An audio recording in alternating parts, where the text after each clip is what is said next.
Sen de benim gücüm ol Mahir. Çık buradan. Nasıl çıkarsan çık. Gerekirse ben yardım ederim kaçmana. Kaç ki bana yardım et. Gerçekleri ispat etmek için. Sevdiklerimiz için. Benim için. Yardım et Mahir.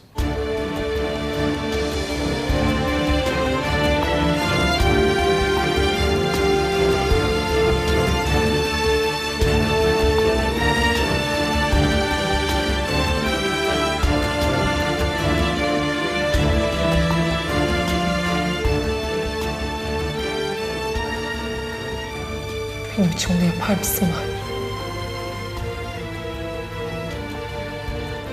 Buradan kaçar mısın? Babamı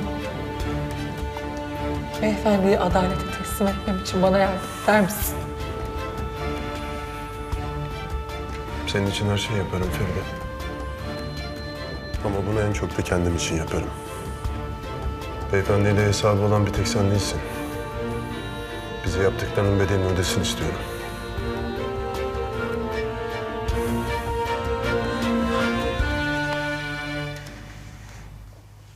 Çok utanıyorum Mahir. Sana inanmadığım için. Sana, bize bunları yaşattığı için ben çok utanıyorum. Hiçbiri senin tercihin değildi ki Feride. Hiçbirinden haberin yoktu ki. Suçlama kendini. Sadece bana biraz zaman ver. Kaçtığım anlaşıldı. Denetimler sık. Olmaz. Hemen kaçman lazım. Bir delil var Mahir.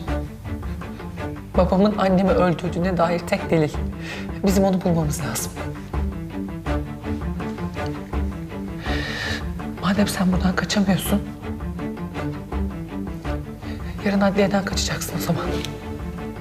Duruşmadan sonra. Ben sana yardım edeceğim. Mahir abi, gene sayım var. Koğuşa gitmemiz gerek.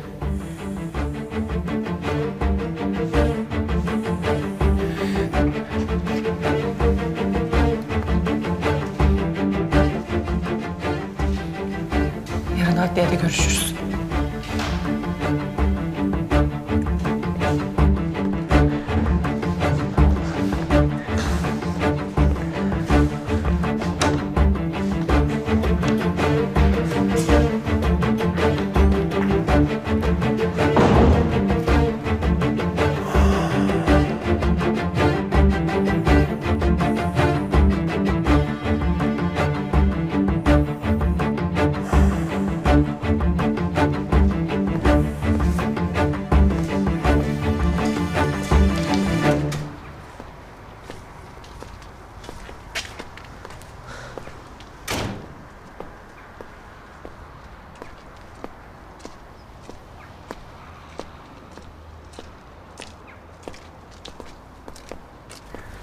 Ne yaptın Feride? Konuşabildin mi Mahir'le? Babanla alakalı bildiklerini anlatabildin mi?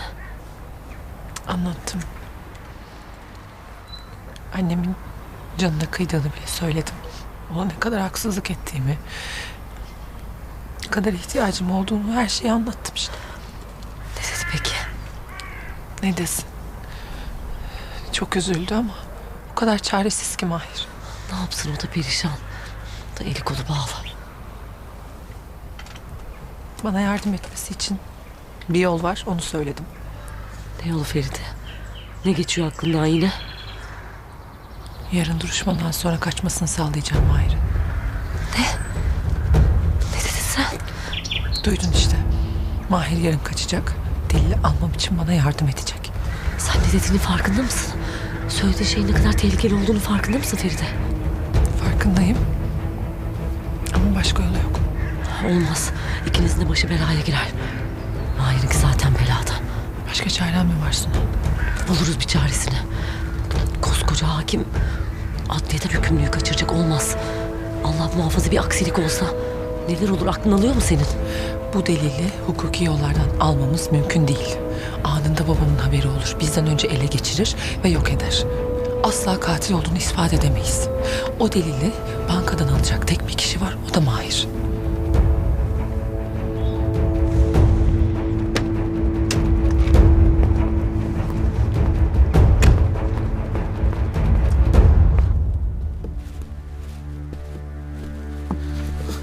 Turgut Bey.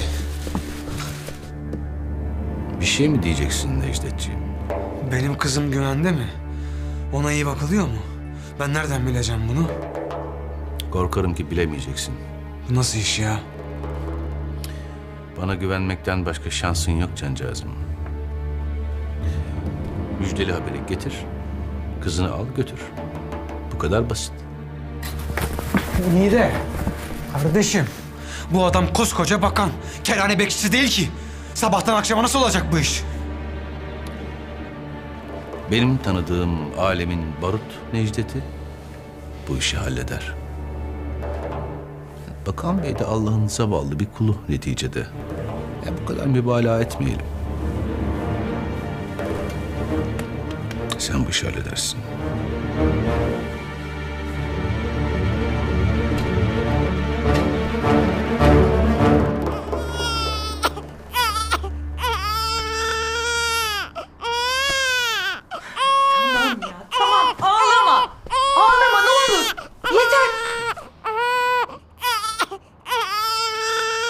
Habire acıkıyorsun. Habire acıkıyorsun ya. Niye acıkıyorsun?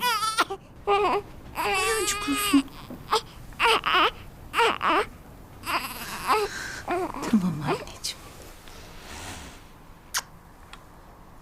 Tamam anneciğim. Anne şimdi seni doyuracak. Anne şimdi sana mama verecek. Tamam. Tamam canım. Tamam. Gel. Gel anneciğim. Gel anneciğim.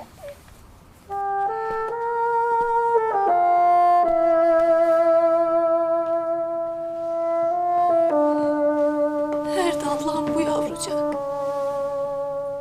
Kimlerin elinde kim bilir?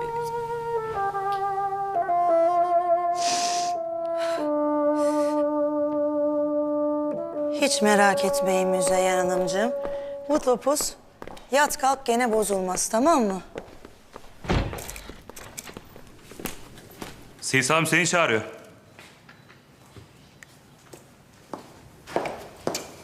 Söyle Seyis abine.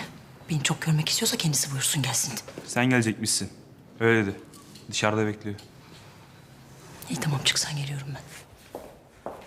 Müzeyyen Hanımcığım, benim 2 dakikalık bir işim var. Çok ufak rötuşları kaldı. Azıcık bekleteceğim sizi, tamam mı? Aysel, kahve.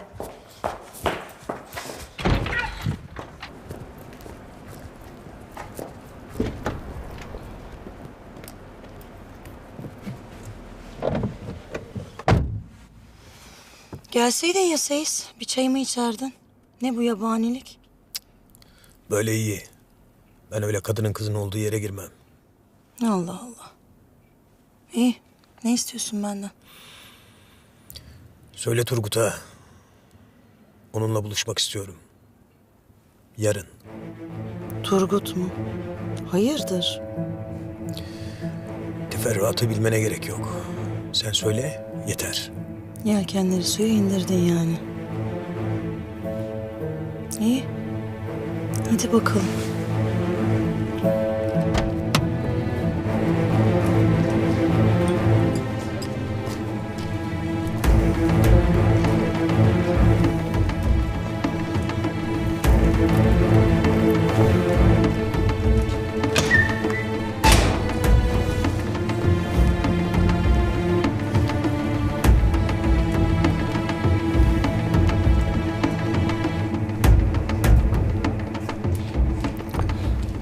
Bu akşam nöbete kalacak arkadaşın akrabası vefat etti. Hani iyisi zor tabii, askerler var. Bir şansınız denesek mi? Gerek kalmadı kardeşim. Hayırdır? Hani bir intikamın vardı? Bir hesabı kapatacaktın. Kapatacağım. Kapatacağım ama başka yolda. İyi, sen bilirsin. Benim de canıma minnet zaten.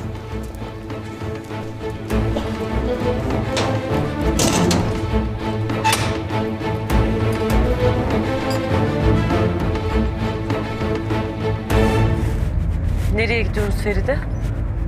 Eve deme sakın. Nasıl gideceksin arkadaşım? Babanın yüzüne nasıl bakacaksın? Hiçbir şey olmamış gibi mi? Ne yapayım Suna?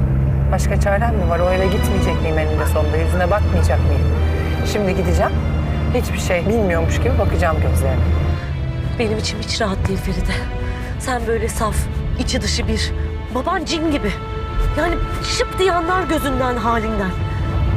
Asıl eve gitmezsem şüphelenir. O yüzden en makul işimde eve gitmem. Ve yas tutan babamın yanındaymış gibi davranmam. Sen bilirsin arkadaşım. Senin de işin zor. Allah kolaylık versin. Çok zor. Ne kolay oldu ki benim hayatımda Suna. Bunun da üstesinden geleceğim. O kadar insanın kanı var onun ellerinde. Onlar için yapacağım bunu. Ama babam hiçbir şeyden şüphelenmemeli. Eğer anlarsa direkt kaçar. Bakan olduğu için dokunulmazlığı da var. İşim iyice zora girer. Bunu göze alamam.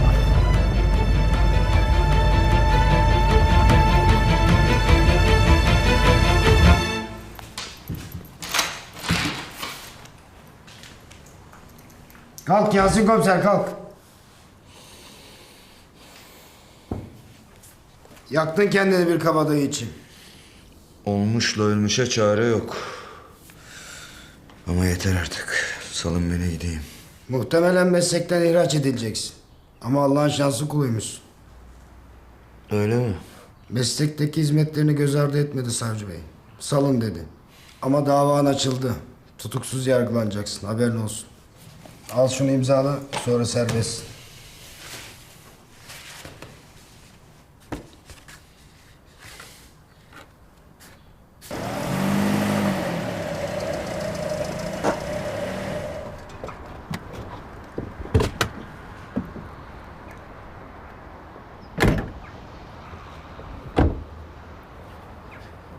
Hadi Suna sen de git eve.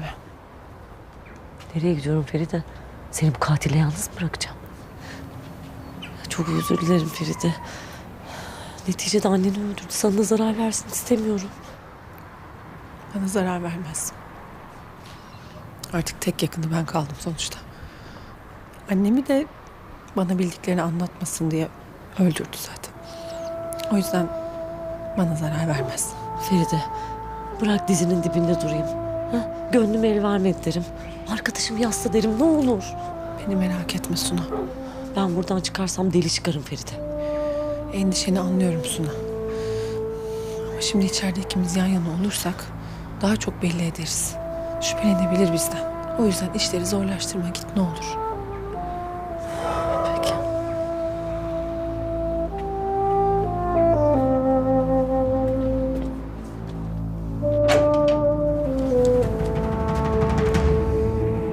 Feride gel kızım. Merhaba.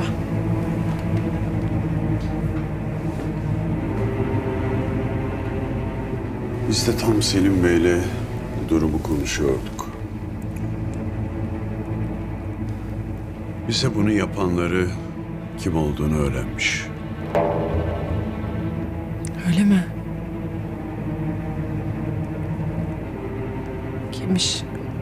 Annemin canına kıyan. Yanınızda çalışanlar Feride Hanım. Mualla ve Vedat. Bunca yıl nasıl anlayamadık? Nasıl güvendik? Hiç aklım almıyor. Koynumuzda yılan beslemişiz meğer. Şaşırdınız gayet tabii. Ama insanlar bu kadar açgözlü olabiliyor işte. Çok üzgünüm. Nasıl anladınız peki? Kendileri mi itiraf ettiler? Zaten en başından beri ikisinden de şüpheleniyorduk Feride Hanım. Arıyorduk da. Ekipler Sarıyer sahilinde yakalamış. Dur emrine uymamışlar. Çatışma çıkmış. İkisi de orada hayatını kaybetmiş. Yanlarında evimizden çaldıkları para ve eşyalar da bulunmuş. Bir çuvala yüklemişler. Belli ki deniz yoluyla kaçacaklardı. Ama yaptıklarını canlarıyla ödediler işte. Annenin kanı yerde kalmadı kızım.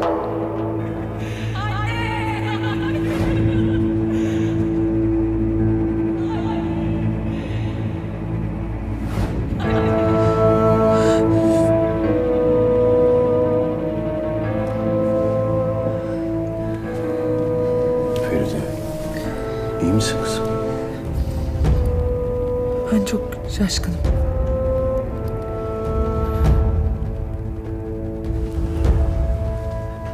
Ah Feridem. Ah kızım.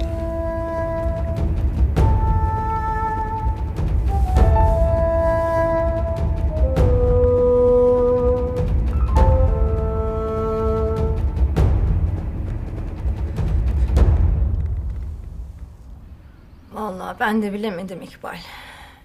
Bizim oğlan hangi işlere bulaştı bilemedim. Gitti ömrünün baharında. Aradım. Geliyor İbrahim Almanya'dan. İşte yarın sabah defnedeceğiz köye götürüp Vedat'ı. Taziyeye gelenler var herhalde İkbal, kapatıyorum. Sağ ol. Hadi dostlar sağ olsun.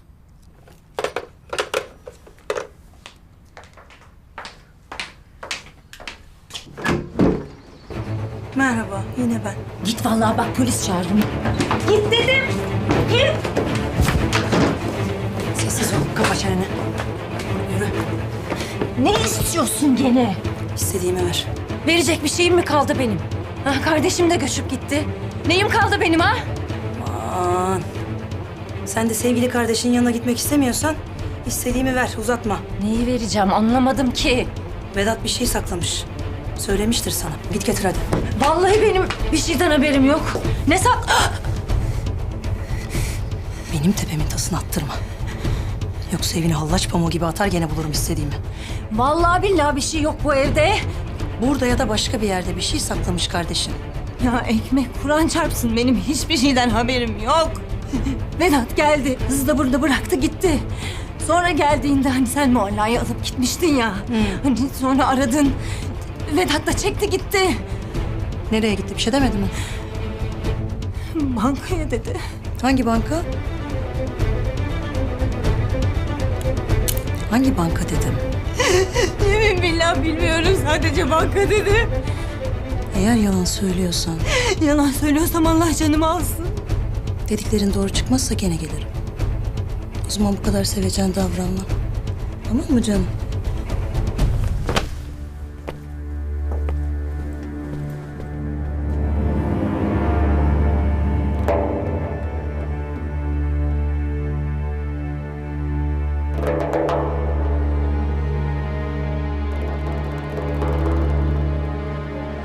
Yazıyor. Bakın eşini öldüren katil hırsızları yazıyor. Yazıyor. Aşık katillerin cezalarını canlarıyla ödediği yazıyor.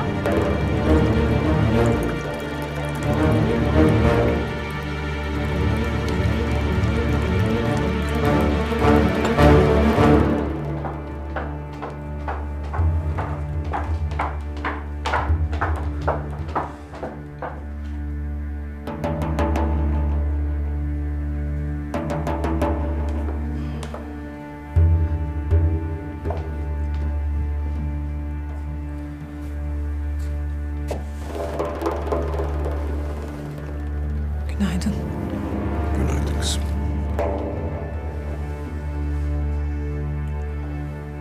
Keşke onlara haber yapmadan önce bizim müsaademizi isteselerdi. Bu ne saygısızlık. Arayacağım müdürlerini, soracağım bunun hesabını. Zaten içimiz yanıyor. Ve hayatımızı gazetelerde görüyoruz. Evet. Sen adliyeye mi gideceksin yoksa? Görüşmem var. Toparlanabildin mi bari? Yani aklını işine verebilecek misin kızım? Evet, işe dönmek iyi gelecek bana. Evde kaldığımda kötü oluyorum. Sanki her an bir odadan annem çıkacakmış gibi geliyor. Bir de bana sor.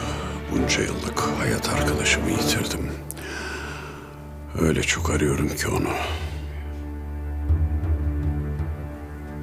Ben galiba hiçbir şey yiyemeyeceğim. Ama bir şeyler yemen lazım. Zayıf düşüyorsun. Yok, size afiyet olsun.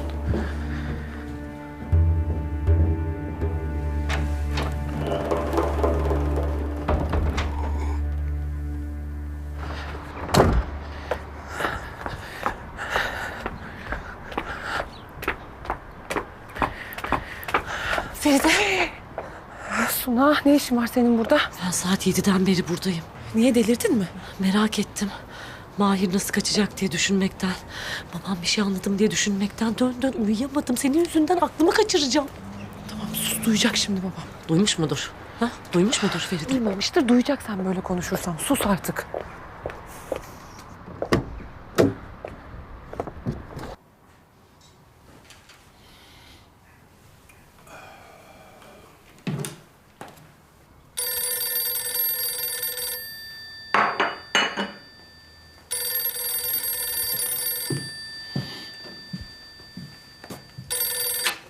Evet. Alo, iyi günler beyefendi. İyi günler. Bir saniye.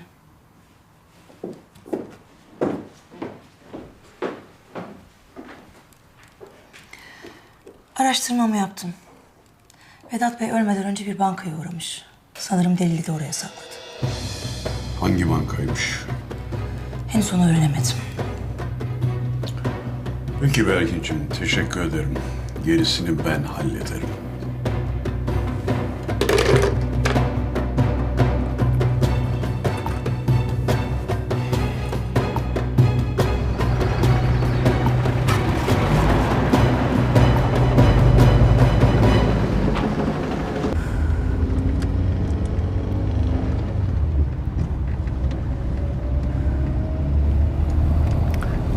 Korkma.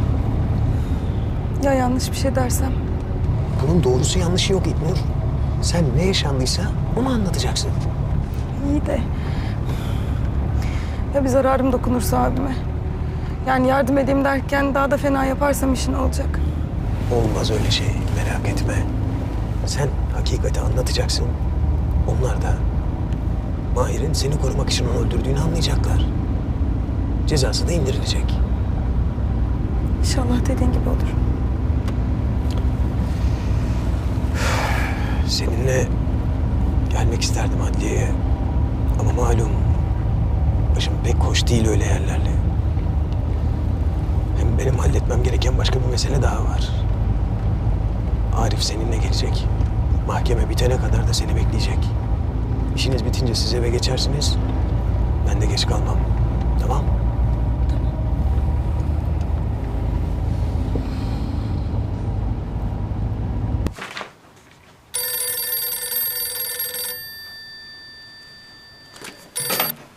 Alo.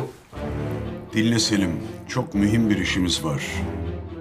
Buyurun efendim. Nedir? Vedat ölmeden önce bankaya gitmiş. Büyük ihtimalle delili oraya sakladı. Hangi banka efendim? Bunu kimse bilmiyor. Ya maaşını biriktirdiği banka ya da Kerime ile birlikte gittiği. İnsanoğlu sıkışık zamanlarında hep bildiği yolu tercih eder. Haklısınız efendim. Hangi şube olduğunu biliyor musunuz efendim? Kerime'nin gittiği şubeyi bilirim. Ama paraları nereye yatırıyor bilemem. Hay Allah. Bu iyi olmadı işte. Onu da bir zahmet sen buluver Selim. Koskoca İstanbul'un emniyetinden sorumlusun. Eğer yapamayacaksan yanlış adam seçtim diye hayıflanmaya başlayabilirim. Bilmem anlatabildim mi? Anlaşıldı efendim. Bana bu gece yarısına kadar mühlet verin. Delili size getireyim.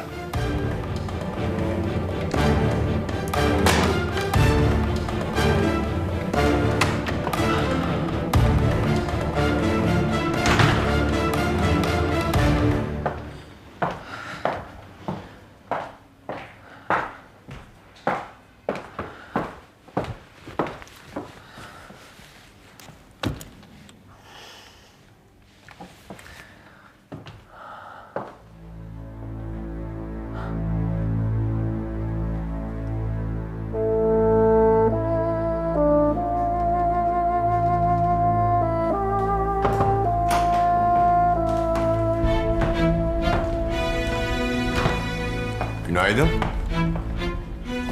Diyeceğiniz mühim bir şey yoksa işlerim var, çalışacağım. Ben sadece sizi mesaide gördüğüm için şaşırdığımı söyleyecektim. Gelmezsiniz sanıyordum. Gördüğünüz gibi işimin başındayım. Çalışmak iyi gelecek. Acılarımı bir nebze olsun azaltacak. Yaşadığınız sarsıntı büyük. Nasılsınız peki? Daha iyi misiniz? İyi olmaya gayret ediyorum. Neyse ki müsbet bir gelişme olmuş. Caniler yakalanmış. Yaptıklarının cezasını da canlarıyla ödemişler. Evet.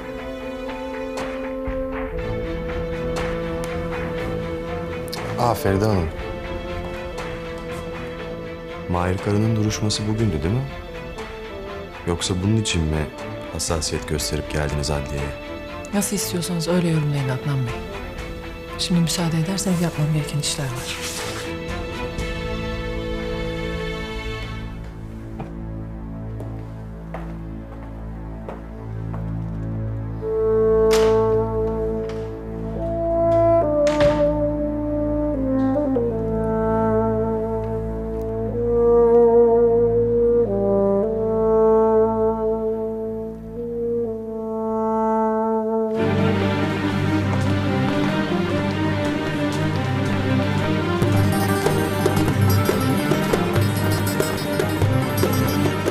Şuraya geçin.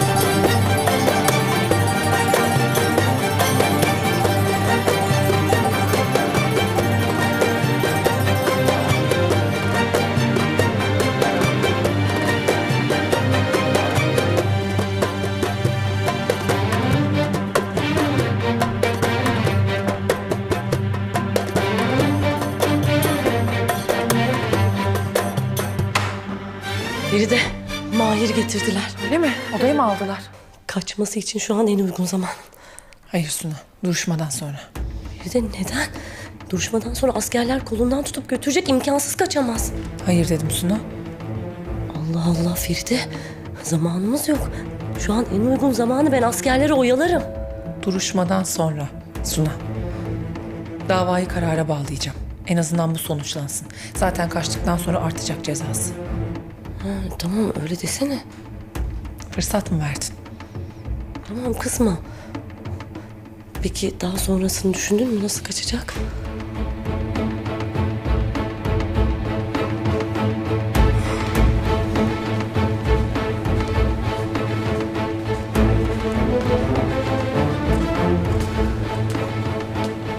İyi misin Engin? İyiyim. İknur! Erdal abi. Abim geldi mi? Biraz önce aldılar. Ben çok korkuyorum Erdal abi. Ya yanlış bir şey dersem? İknur, ne olduysa onu anlat. Ne bir eksik ne bir fazla. Sadece hakikati söyle, o yeter. Tamam. Nazif abi de geldi, salonda. Suna, bak sakın unutma. Ben karar verdikten hemen sonra. Tamam. Feride, yakalanırsak ikimiz de mesleğimizden oluruz, biliyorsun değil mi? Bir şey söyleyeceğim. Sen bunu yapmak zorunda değilsin. Onun için mi dedim ben? Hadi.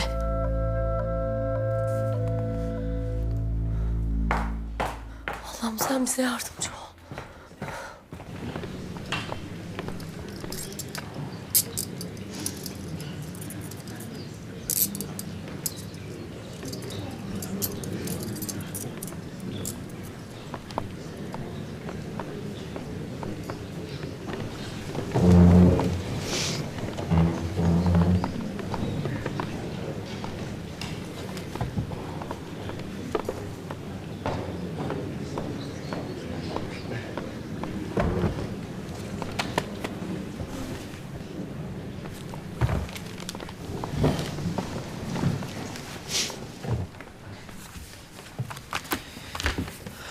Tanık geldi mi avukat bey? Geldi efendim. İlknur Gün dinlemeniz için hazır. Buyurun.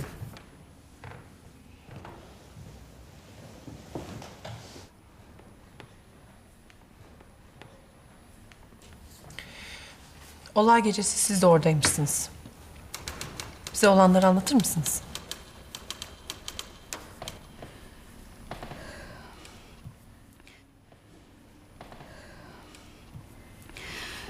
O adam Seyit beni sokakta bayıltıp kaçırdı. Kendime geldiğimde yabancı bir evdeydim. Elimi kolumu bağlamıştı. Karşıma geçip seni kaçırdım.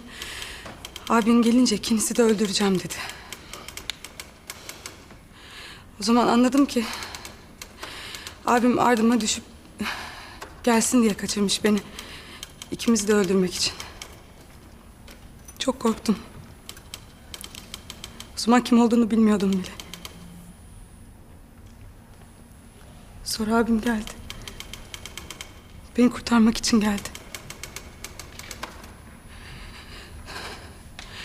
Abim ona beni bırakmasını söyledi.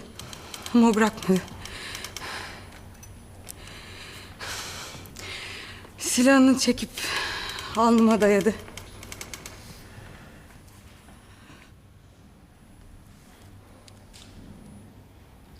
Devam edin lütfen.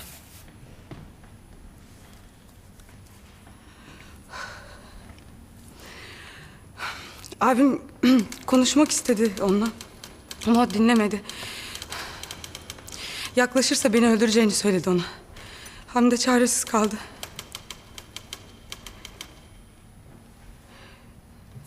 Sonra konuşmaya başladı. Annemi, oğlumu nasıl öldürdüğünü anlattı. Anlayan her şeyi anlattı. Arabaya bombayı nasıl koyduğunu, nasıl patladığını, oğlum canımın parçasının nasıl bin pare olduğunu zevkle anlattı. Orada geride saklanmış biz hepimiz nasıl perişan olduk onu seyretmiş. Onu anlattı. Biz o acıları çekerken nasıl zevk aldığını. Abim sus dedi. Anlatma dedi. Durmadı. Şimdi de kardeşini öldüreceğim dedi. Ardından da seni. Abim başka türlü durduramayacaktı onu. O yüzden benim canımı kurtarmak için vurdu onu.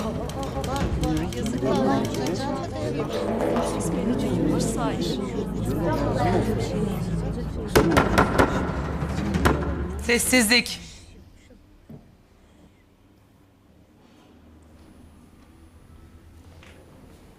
Sanık Mahir Kara.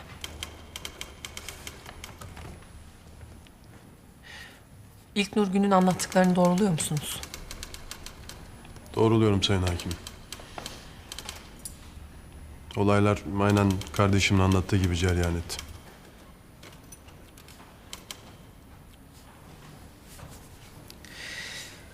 Sizin ekleyeceğiniz bir şey var mı avukat bey? Var Yüce Mahkeme Reisi. Mahir Kara sanığın adresini önceden tespit etmiş ve orada kaçırılıp 6 ay boyunca tutsak edilip işkence edilmiş bir genç kızı bulmuştur. Adama bak, harbiden deliymiş. Mahir Kara bulduğu kızı oradan kurtarmış ve emniyet güçlerine teslim etmiştir. Şimdi yüksek müsaadenizle genç kızın yazdığı mektubu okumak istiyorum. Buyurun. Siz yerinize geçebilirsiniz.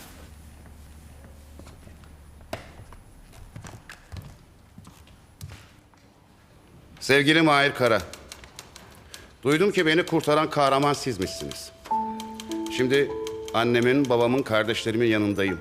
Sağlığım da iyi çok şükür. Şu anda bunları yazabiliyorsam, yaşıyorsam sizin sayenizde. Hastanede kendime geldiğimde canıma kıymak istedim. Beni yeniden bulur, yeniden o ıstırap dolu günlere dönerim diye korkumdan. Ama bana o canenin öldüğünü söylediler. İşte o an yeniden doğdum. Yeniden can buldum. Öldüğünü duyduğumdan beri huzur doluyum. Allah sizden razı olsun. Sizin de yolunuz açık olsun. Ömrümün sonuna kadar duacınız. Sayın Hakim, bu mektubu delil olarak size sunmak istiyorum.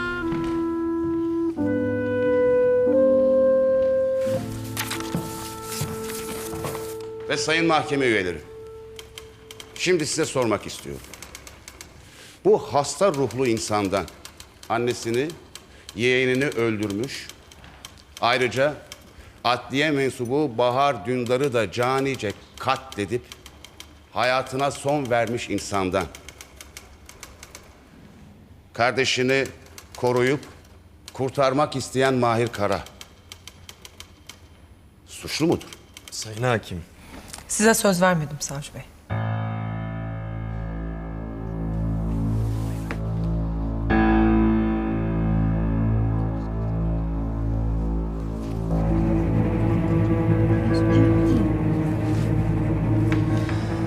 Savcı Bey, esas hakkındaki mütalaanız nedir?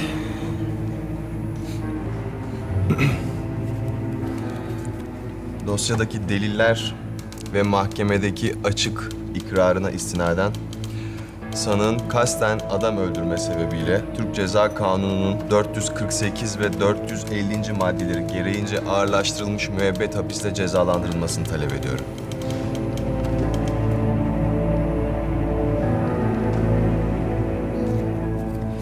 Sanıktan son söz soruldu. Sanık Mahir Kara, ekleyeceğiniz bir husus var mı? Hayır. Ekleyeceğim bir husus yok. Dosya incelendi, gereği düşünüldü.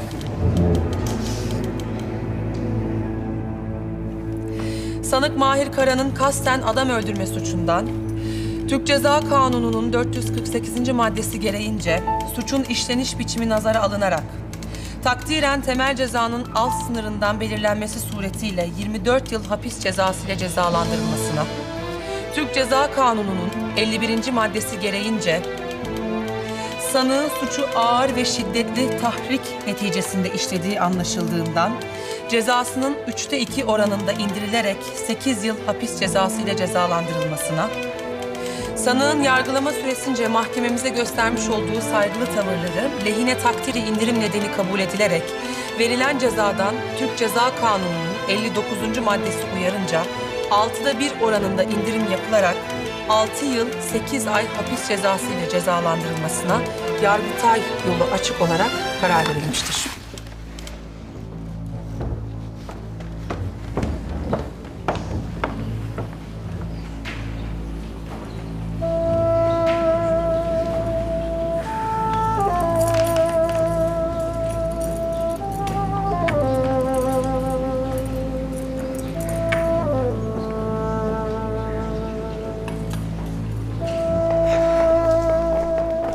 Feride Hanım. Amacınız ne sizin? Verdiğiniz kararla sanığı kayırdığınızın farkında değil misiniz? Bu ne cüret savcı bey? Eğer kararımla ilgili bir itirazınız varsa hukuki yolu biliyorsunuz. Oradan ilerleyin.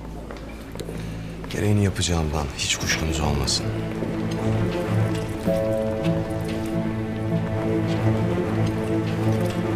Adnan Bey. Ben sizi incitmek istememiştim. Yani son günlerde yaşadıklarımı biliyorsunuz. İyi değil. Verdiğiniz karardan rahatsızsınız yani.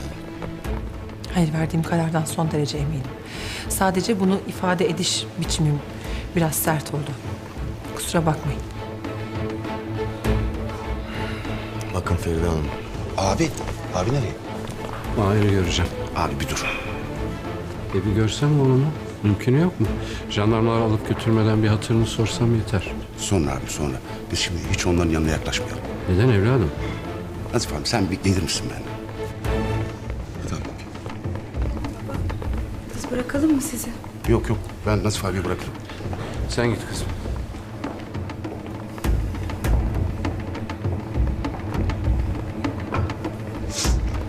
Ay asker arkadaşlar. Bir dakika bekler misiniz? Buyurun. Hakim hanım mahkum götürmesinler dedi. Neden? Karar açıklandı. Neyi bekleyeceğiz? Ayol ben nereden bileyim? Koskoca hakime. Neden, niçin diye mi soracağım? Hem siz de gördünüz, savcıyla tartıştı. Belki son anda bir delil geldi. Ya da ne bileyim bir aksilik çıktı. Ya sözün özü, mahkum bekleteceğiz. Ne deliliymiş bu Katip Hanım? Hakim hanım gelip size söyleyecek. Siz şimdi bekleme salonuna geçin diyeceğim ama orada biz duruşmadayken vukuat çıkmış. Başsavcı söyledi. Nerede bekleyeceğiz? Vallahi bilemedim. Ah, yemekhane. Hem boştur. Hem 2 lokma bir şey yersiniz. Siz de devletin memuru sayılırsınız değil mi? İyi madem. Nerede yemekhane? Hemen buradan inin, ileride görürsünüz. Hadi bakalım. Duydum Katip Hanım.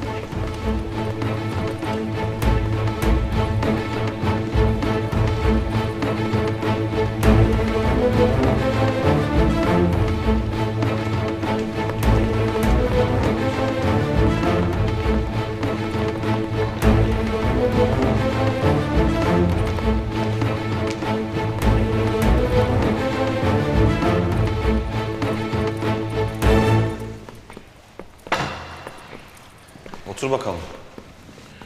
Yahu altı üstü bir karar verilecek. Yok tanıktı, yok delildi. Olay meydanda zaten. Karar kudret erkeğin harcı oğlum. Öyle elinin hamuruyla erkek işine kalkışırsa uzar da uzar.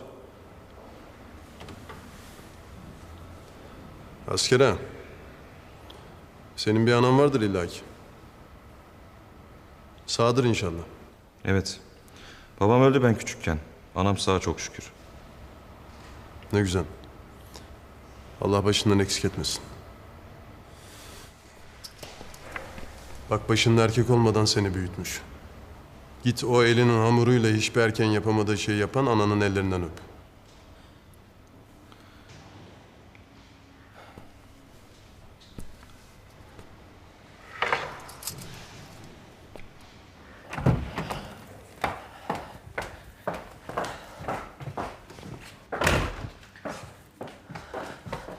Feride, Mahir'i yemekhaneye getirdiler.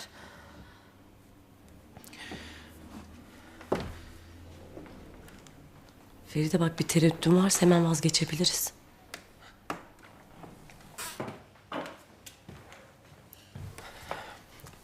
Ne Adnan ne bir başkası oraya girmemeli. Anladın mı? Kesinlikle girmemeli. Ne yap et, oraya girmeye çalışana mani ol. Tamam da askerler ne olacak? Biliyorum Suna. Çok zor bir şey istiyorum. Hatta imkansız ama... Sus Feride. Öyle deme. Bak kaygıya bir düşersek içinden çıkamayız. Madem bir yola baş koyduk geri dönüş yok. Hadi. Hadi. Allah'ım sen yüzümüzü kara çıkartma ya Rabbi.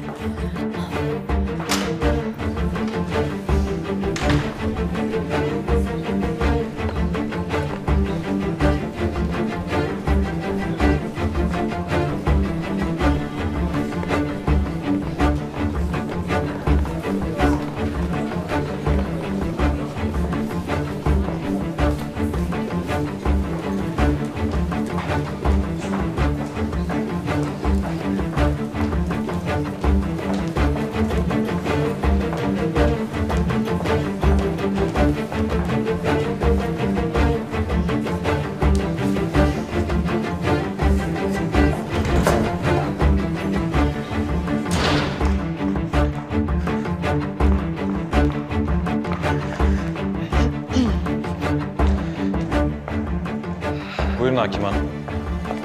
Dışarı çık. Niye Hakim Hanım? Mahkumla görüşeceğim. Ama Hakim Hanım, Size çıkın dedim. askerliği mi yakarsınız? Mesuliyet bende. Çıkın dışarı.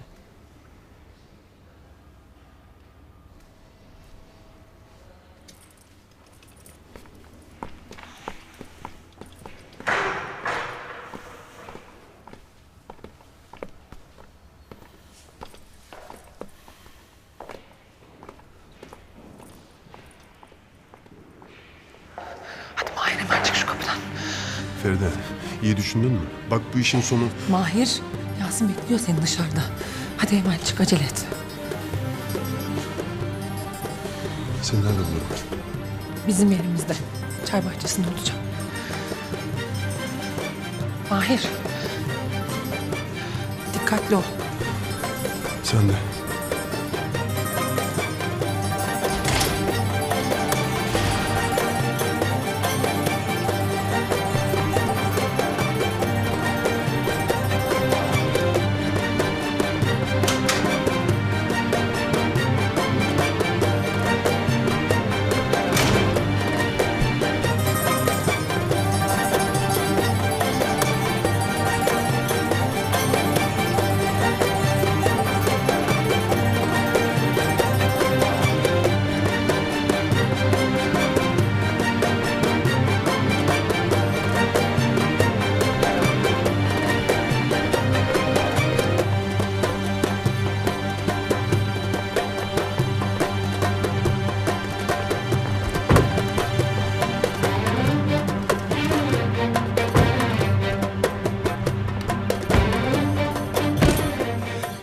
Fazla kolay olmadı mı?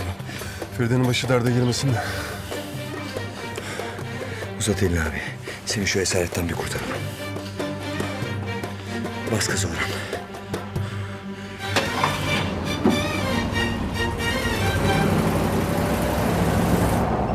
Allah Allah. Ya adının Zeynel olduğuna eminim. Kapı komşumun oğlu. Daha dün annesiyle çay içerken. Doğrudur. Bazı maddelerin yeniden Gittiğinden beri düzenlenmesi. oğlunu görmüyormuş. Ağlayıp duruyordu. Bakın Katip Hanım. Hoca koğuş. Aha, memnuniyetle. Nereden bilelim? Çıkaramadık arkadaşı, ne yapalım?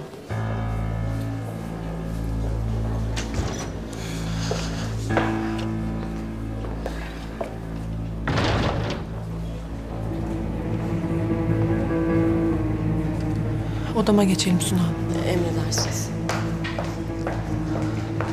Paketimizi alalım da düşelim yola. Yemek yersin dediler. Ekmek haş veren yok baksana. Doğru dedim vallahi. Allah Allah. Nerede bu adam lan? Benim hemen çıkmam lazım Suna. Eğer sana biri bir şey sorarsa duruşmalarını erteledi.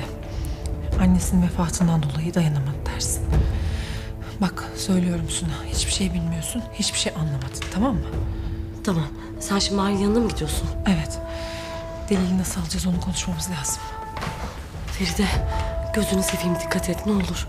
Bak elinde ateşten bir top var. Eğer düşürürsen her yer alev alır.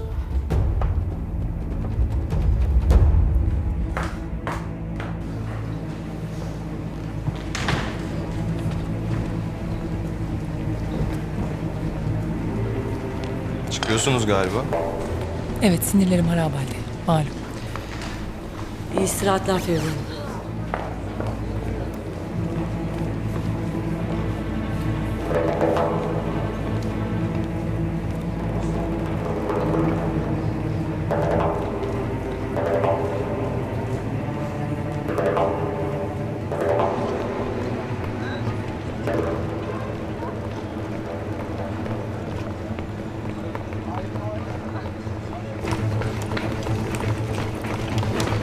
Mahkum kaçmış. Mahkum evde yok. Herkes haber verin. Mahkum kaçmış. Hangi mahkum kaçtı? Mahir Kara. Duruşmadan sonra cezaevine gidecektik, kaçtı.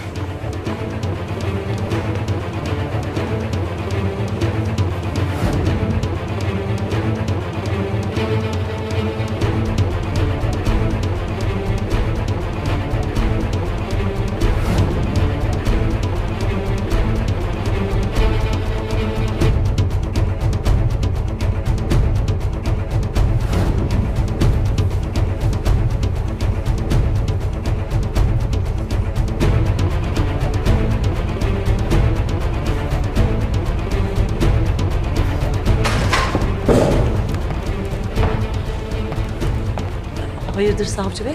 Siz ne yaptığınızı sanıyorsunuz ha? Asıl siz ne yaptığınızı sanıyorsunuz? Neden bağırıyorsunuz? Mahir Kara kaçmış. Nasıl olur? Sakın bilmiyormuş gibi davranma. Sizin parmağınız var değil mi bu işte? Feride Hakim'le senin. Üstüme iyilik sağlık savcı bey. Bu ne münasebetsiz bir suçlama. Siz devletin mahkeme reisine alenen iftira atıyorsunuz. Neye dayanarak? İspatınız var mı?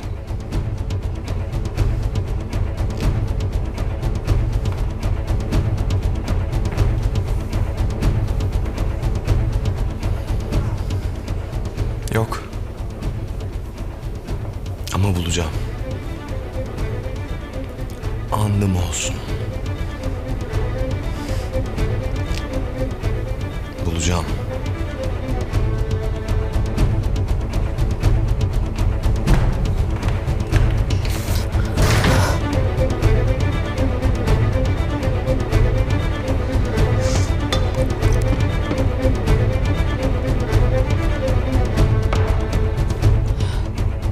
Tamam sakin ol.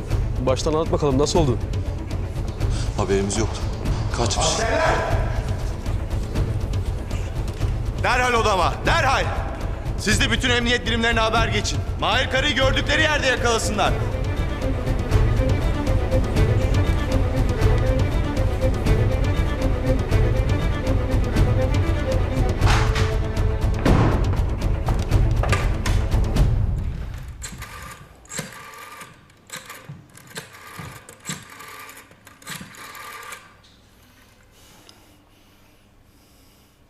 Alo. Mahir Kara. Kaçmış. Ne? Nasıl olur bu? Nasıl kaçar adliyeden ya? Yardım eden olursa gayet güzel kaçar müdür bey. Gayet güzel kaçar. Kim yardım etmiş peki? Az sonra öğreneceğim. Sen beyefendiye haber ver bir an evvel. Durumu bilsin.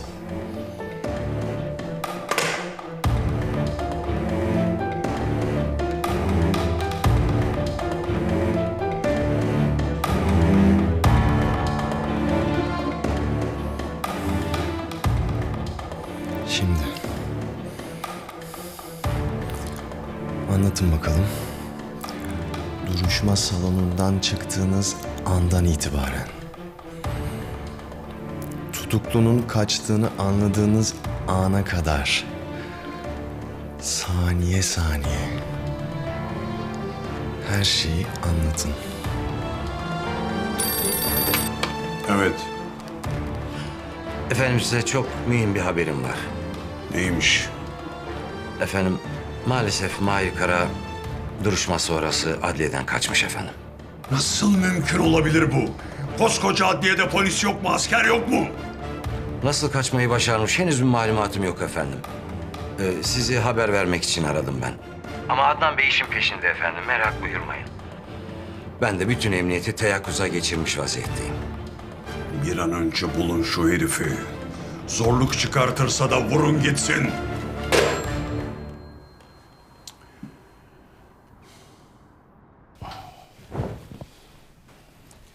Zaten rahmetliyle yaptığımız kontrat bitiyordu 2 ay sonra. Yenilemeyi de düşünmüyordum. Neden acaba? Vallahi ne hırı bitiyordu ne gürü. Eskiden yıllarca gazino diye işletti. Sonra kulüp yaptı. Ama avukatları bir türlü bitmedi. Yani komşuların şikayeti canıma tak etti artık. Mirasçıları gelsin alsın götürsünler eşyalarını. Başkasına vereceğim kiraya. O başkası benim cancağızım. Burası artık benim. Kaldığı yerden aynen devam edeceğim. Yok kusura bakmayın. Ben vukuatsız iş görecek birisine vereceğim burayı. Vukuatsız? Üf. Vukuatsız!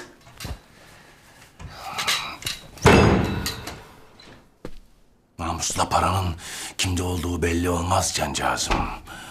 İman mıydı lan o? Her neyse.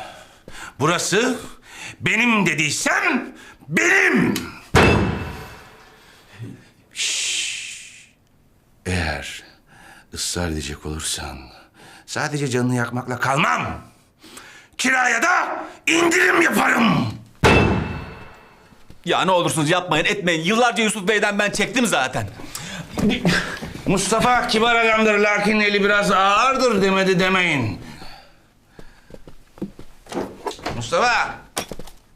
Of! Amcayı götürdükten sonra şu çöpleri de buradan al Mustafa! Bu ne kadar zevksiz, ne budala bir adammış bu Yusuf.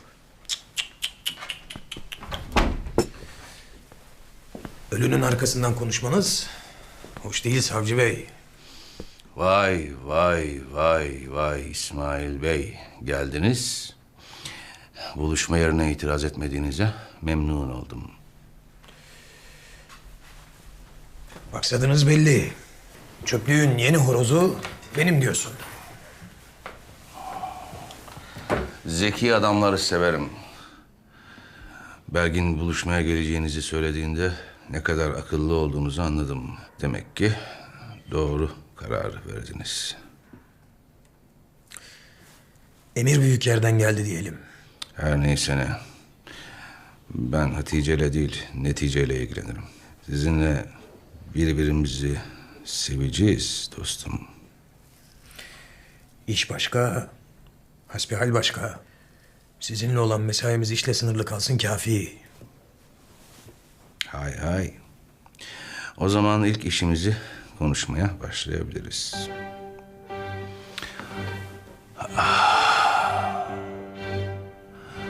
Alemde 3 büyük var. Biri sen, diğeri Mahir, bir diğeri de tabii ki artık ben.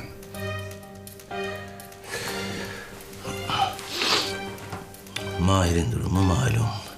Hazır o içerideyken diyorum, cahil cesaretiyle boyundan büyük laflar eden o kardeşini, Orhan'ı aradan çıkaralım.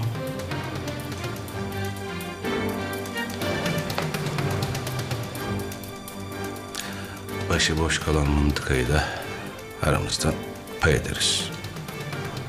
Ne dersin?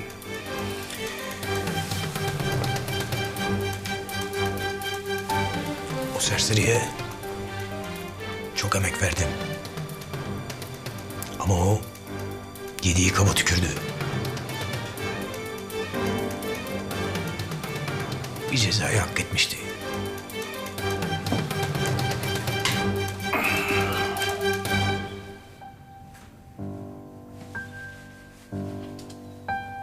Anlaştık o zaman. Anlaştık.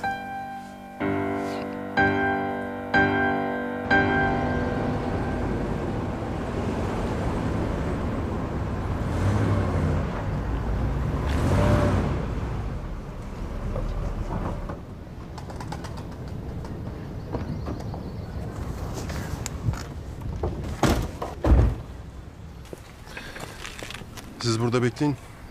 Ben Feride ile konuşup geleyim.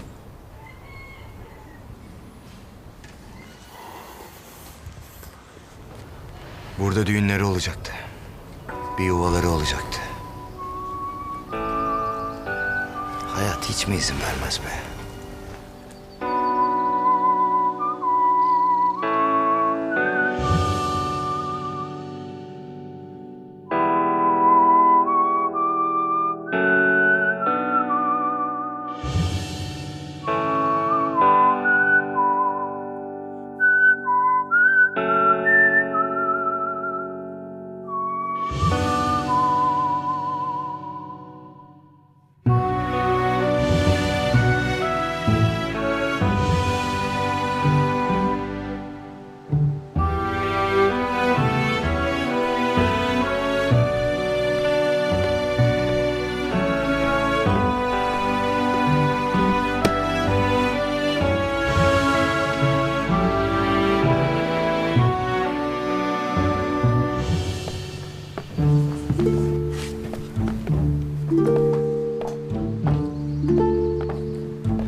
Kendini büyük bir ateşin içine attın Feride.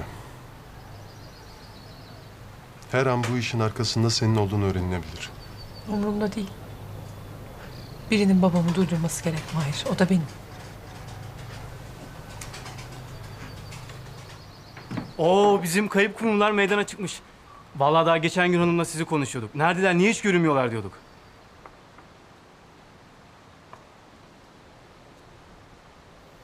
Abi ben çay getireyim size. Yeni demledim.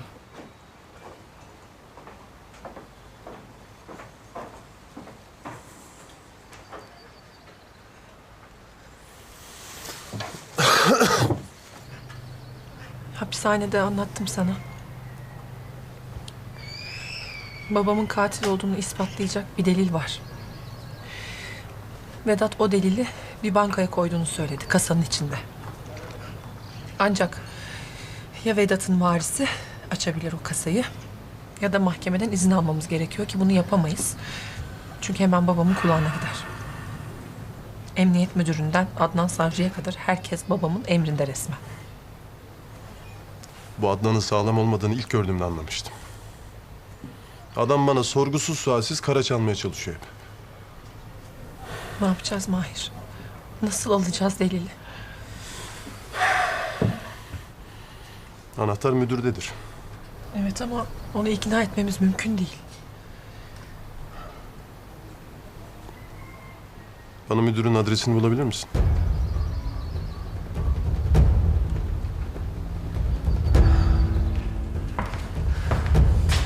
Gerek görülürse tekrar ifadenize başvurulacak. Şimdi gidin. Görev yerinize dönün. Adam gibi işinizi yapın. Emredersiniz savcı.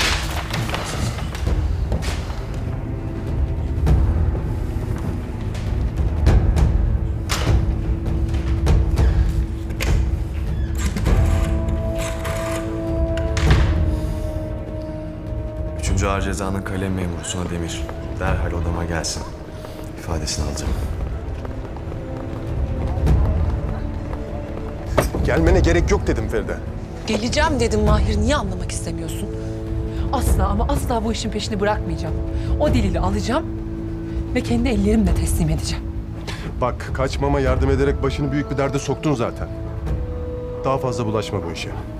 Kendini, mesleğini ateşe atma. Ben zaten ateşin içindeyim, görmüyor musun? Her yanım alevler sarmış.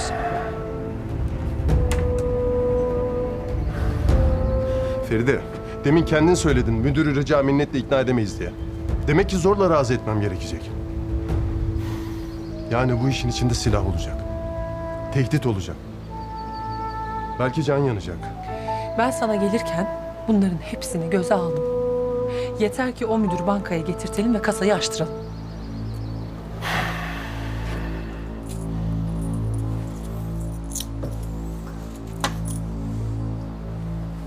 Peki Feride.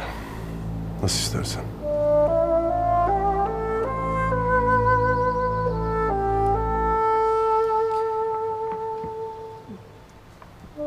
Ben adresi öğrenince nasıl bulacağım seni? Ararsın. Nereden? Orhan saklanmam için bir ev tutmuş. İster şimdi numarasını. Oradalar zaten.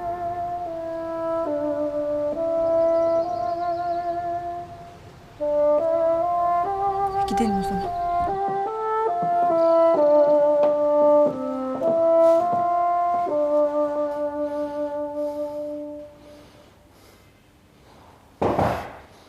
Gel. Savcı Bey, Suna Hanım çıkmış. Ne demek çıkmış? Yoklar efendim. Mesai arkadaş söyledi.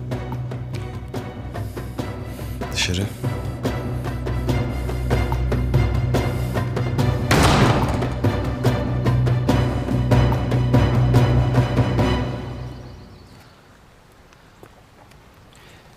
Orhan burasının güvenli olduğuna eminsin değil mi? Bütün emniyet Mahir'in peşinde çünkü.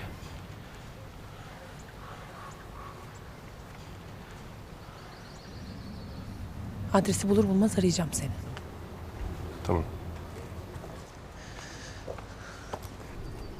Ben de geleceğim. Unutma.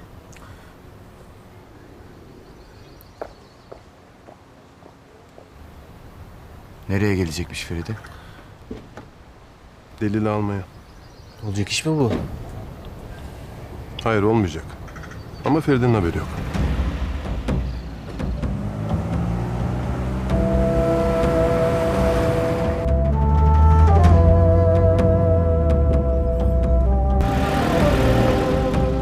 Ne bu haliniz böyle abi? Birbirinizi hiç tanımıyor gibi. Bundan sonra böyle mi olacak?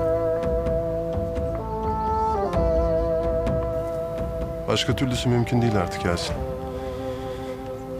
Bizim bir geleceğimiz yok. Delili alalım.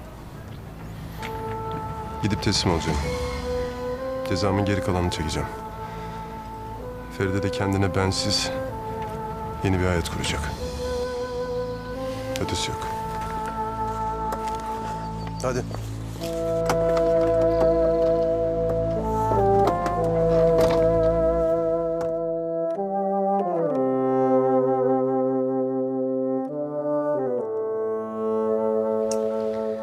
Emin misin Adnan? Bu ciddi bir itham. Feride neden o adamın kaçmasına yardım etsin? Askerlerin ifadelerinden vardığım sonuç bu efendim. Dakika dakika aldım ifadelerini. Maalesef Feride Hanım şüpheli. Neden peki? Neden şimdi kaçmasını istedi? Bugün Seyit Durak cinayetinin karar duruşması vardı. Başka fırsat bulamayacaklardı belli ki. Elbette o yüzden. Sizin başka şüpheniz mi var yoksa? Ha, bilmiyorum Adnan. Bilmiyorum. Feride beni bir kez daha şaşırttı. Babasını vuran adamı neden korumak istedi? Neyse. Emin olduğum bir tek şey var. O delilin bir an önce bulunması gerektiği. Tabii. Hadi burada fazla oyalanma. Selim'e git, yardım et. İyi haberler getirin bana. Bu olayın bir an evvel kapanmasını istiyorum. Tabii efendim. Ha Adnan. Buyurun bakalım.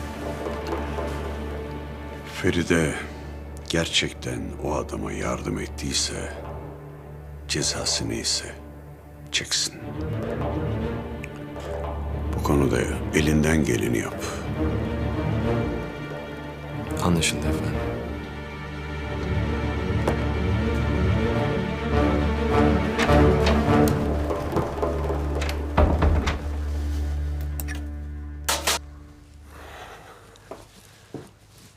Abi mutfağa nevale bıraktım.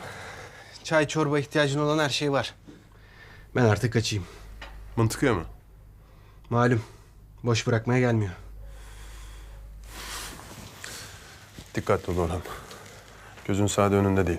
Arkanı da kolla. Bu Turgut'un ben kabadayı olacağım diye ortalıkta dolanması hiç hoşuma gitmedi. Her türlü hainlik beklerim ben o heriften. Merak etme abi. Aklın kalmasın. Adamların hepsi tembihli. Gözümüzü dört açtık. Eğer bir dümen çevirmeye kalkarsa geçireceğiz biz de başına. Hadi bana eyvallah. Komiser. Mahir. Uzun zamandır şöyle baş başa sohbet edememiştik. Anlaşılan yine edemeyeceğiz. Beklenen telefon geldi. Alo, Mahir, benim. adresi buldum. Söyle, hemen yazıyorum. Yok, sana adresi vermeyeceğim.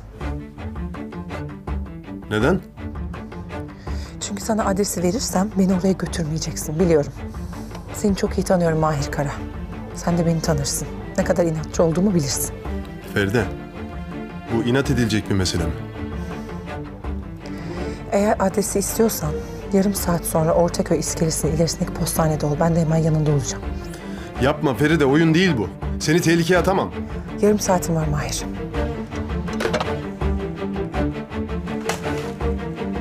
Ne dedi Feride? Ne diyecek, kızdı. Ama haklı olduğumu gördüm işte. Adresi alacaktı, beni götürmeyecekti. Şimdi eli mahkum. Onun derdi seni korumak. Anlasana nasıl aşık. Hala derdi günü sensin. Hadi Suna, sohbeti bırak, çıkalım şuradan, daracık yer, bana fenalık geldi zaten. Tamam, çıkıyorum.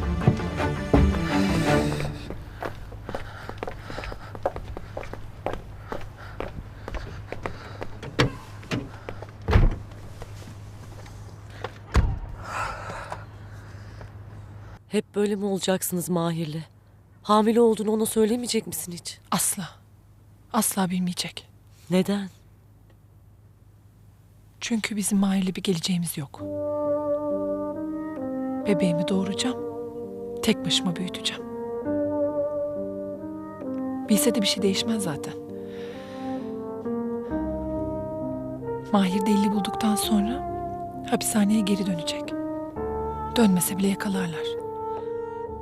Akıl kârı değil bu. Ne yapmamı bekliyorsun Suna? Çocuğu olduğunu ona söylemelisin. Bu onun hakkı. Daha mı iyi olacak her şey? Çocuğunun hasretiyle yanmayacak mı? Hı? Üzülmeyecek mi? Kahrolmayacak mı? Feride, ben Mahir'e kızıyorsun diye söylemiyorsun sanıyordum. Ya of. Ben ona kızamam ki. Kıyamam ki. Ben sadece ona aitim Suna. Sonsuza kadar da sadece ona ait olacağım. Babam yakalansın. Gideceğim buralardan zaten çok düşündüm. İkimiz için de en iyisi bu. Tamam, sustum. Neyse iskeleye giderken seni de eve bırakayım.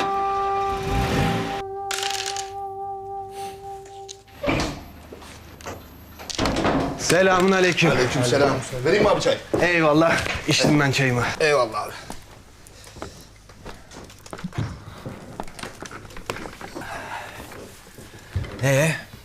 Var mı vukuat? Yok abi. Asayiş Berkemal. Bizim çocuklar etrafı kolaçan ediyorlar işte. İyi. Yalnız aslında bir durum var. Hayırdır? Biz bu Seyis'in peşine adam takmıştık ya. Akşamüstü geldi çocuk. Haber getirdi. Amor'a gitmiş. Sosyetenin mekanına. Ne işi varmış Amor'da? Turgut'la buluşmuşlar. Biliyordum. Şerefsizim, arkamızdan bir iş çevireceğini biliyordum. Adam adinin teki. Dakikasında bizi satacağı belliydi. Yürü Osman. Dalyan abiye gidiyoruz. Durumdan haberdar edelim. Tahsin, buralar sana emanet. Eyvallah abi. Feride, sen beni meydandaki dolmuş durağının orada indir, ben oradan giderim. Sen nereye, eve mi? Yok, bugün evde kalmayayım. Adnan savcının gözü göz değildi. Bütün askerleri sorguya çekmiş. Her şeyi öğrenmiştir. Ne yapacağız Feride? Telaş etme sen. Saatinde mesainde ol, ben hallederim. Tamam, sen de dikkatli ol. Olur. Sen nerede kalacaksın bu akşam? Bir ahbabımız var, onda kalacağım. Suna kusura bakma, seni de bulaştırdım bu işe. Saçmalama Feride, hadi. İndir şu dolmuş durağında beni.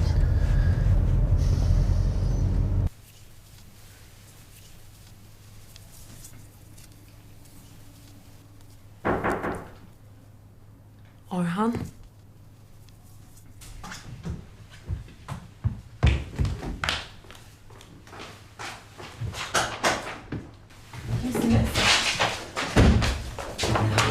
Kimsiniz? Kes sesini. İmdat! Tut şunu. Bırakın beni!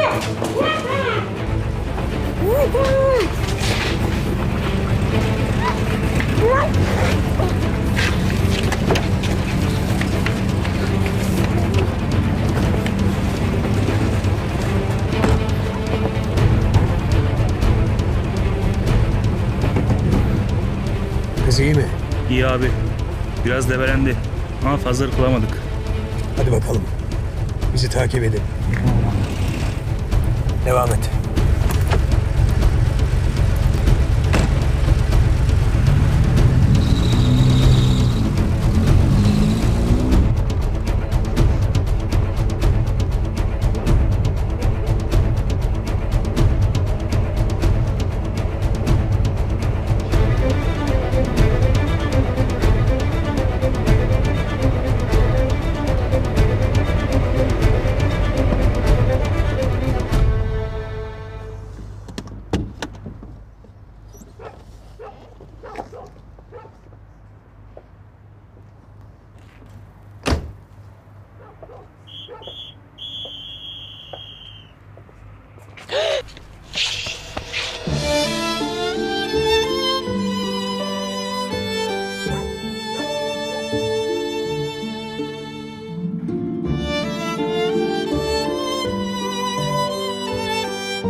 gittikçe yaklaşıyor.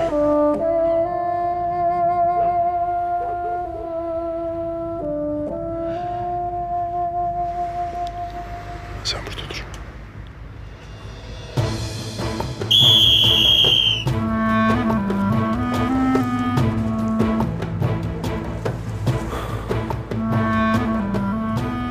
Feride yapma. İnat etme de ver şu adresi. Gideyim bildiğim gibi halledeyim şu işi. Mümkün değil Mahir. Ya birlikte gideceğiz ya da ben başka bir yolunu bulacağım. Feride delirtme beni. İstersen delir Mahir. Ben çoktan delirdim. Ayrıca her şey her zaman senin kontrolünde olamaz. Bütün bunların müsebbibi babam. Kusura bakma. Ben nasıl istiyorsam öyle olacak. Tamam. Madem öyle, hadi yürü gidelim. Biraz daha kibar olabilirsin değil mi? Hasbinallah.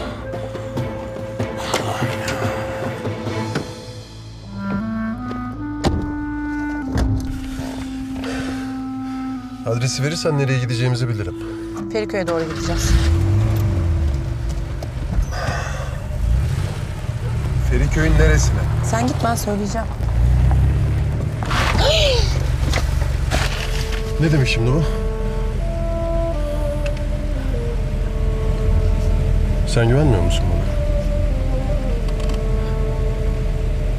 Evet, güvenmiyorum. Çünkü her an yolun kenarında durup beni indirebilirsin. Ama ben buna izin vermeyeceğim. Rica ederim, öyle hızlı dur kalk da yapma. Hoşlanmıyorum ben.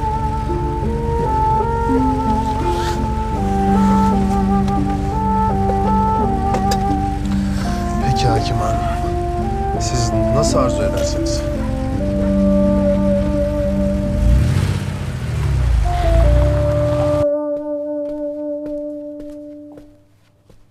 Ben çöpü döküp geliyorum efendim.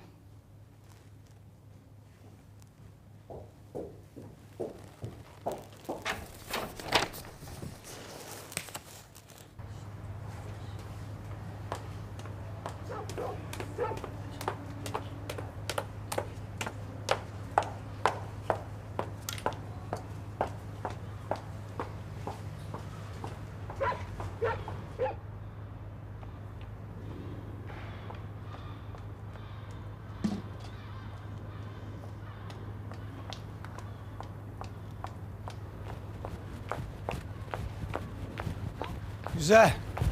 Güzel. Bakıyorum da bayağı kapmışsın işi. Evet ama kesin değil daha. Birkaç gün bakarız dedi. Deneme mahiyetinde aldı yani. Birbirimize alışırsak işe alacakmış. İyi iyi. Denesin bakalım. Sen suyuna git. Unutma çok para var bu işte. Tamam merak etme. Neyse ben döneyim, yatmadı daha. Şimdi işkillenmesin bir çöp atmak bu kadar mı sürer diye. Tamam hadi naş.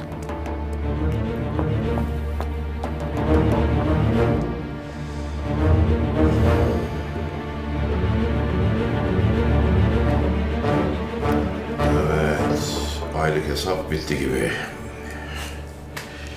Bu çalışanların nafakası. Bununla öteberi alıp esirgemeye gönderin. Bu da Darül Azize'nin payı. Tamam. Gir. İyi geceler abi. Eyvallah. Seninle konuşacaklarımız vardı. Gerisini sen halledersin.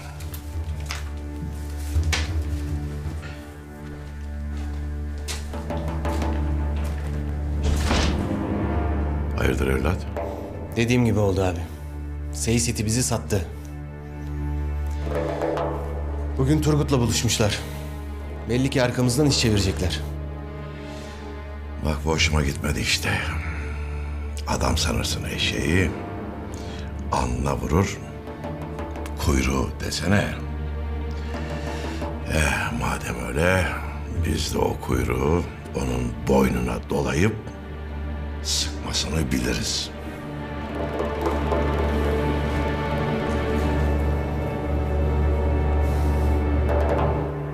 Merak buyurmayın. Birazdan haber gelir. Hemen bulmakta fayda var şu bankayı. Bakan Bey'i küstürmemek gerek. İşine taş konduğunda ne kadar sınır tanımaz olduğunu beraberce gördük. Gir. Öğrendik müdür bey. Vedat denen zat Temiz Bankası'nın Beyoğlu şubesinden bir kasa kiralamış. Tamam, sen çık oğlum. Evet. Bu müjdeyi ben hemen Bakan Bey'e haber vereyim.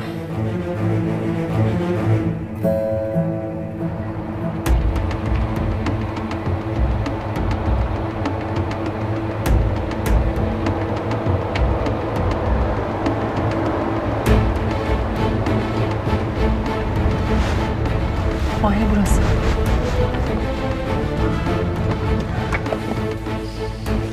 Üçüncü kat.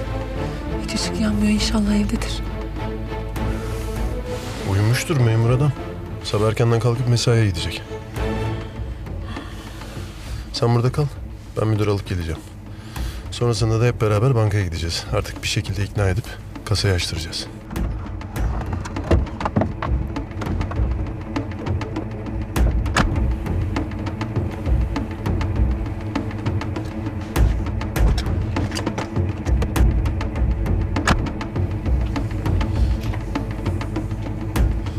Sana arabada bekle dedim ya Feride.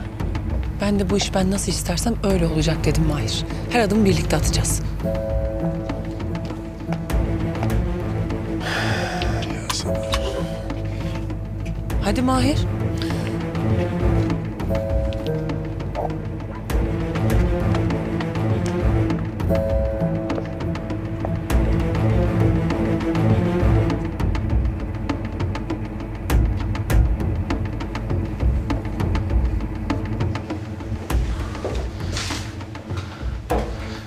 Silah kullanmayacaksın değil mi? Sadece gösterip korkutacağız. Allah muhtaç etmesin. Göstermen yeterli zaten. Yeterince korkunç. Buyurun hakim hanım.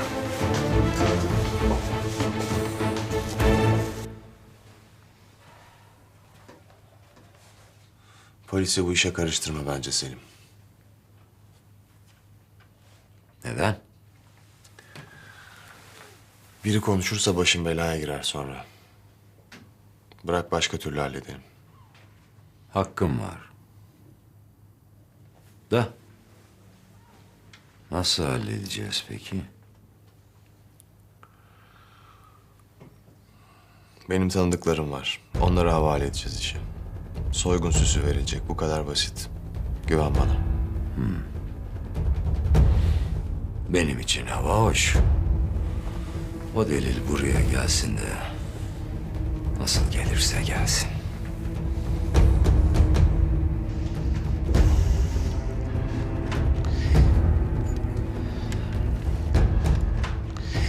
İçeri böyle girmek zorunda mıyız Mahir? Ya ne yapalım Feride? Ne bileyim zili çalsak, durumun hassasiyetini falan anlatsak belki ikna olur. Feride, sen denemişsin ya. Hem bunun için mi kaç hapisten dedin bana? Konuşup adamı ikna etmek için mi? Tamam haklısın ama işte ben... Korkuyorsun biliyorum. Ama sana söz veriyorum hiçbir şey olmayacak. Kasayı açsın, delili bize versin. Ondan sonra adamı alıp sağ salim evine getireceğim. Oldu mu?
Şimdi seni bırakacağım.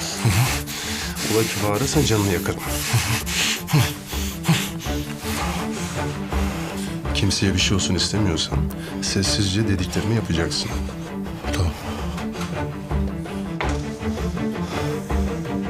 Hakime Hanım. Sizin... Ne istiyorsunuz benden? Delirdiniz mi siz? Hadi giyin. Bankaya gidiyoruz. Kasa için değil mi? Konuşma da giyin. Hadi. Ben dışarıda bekliyorum.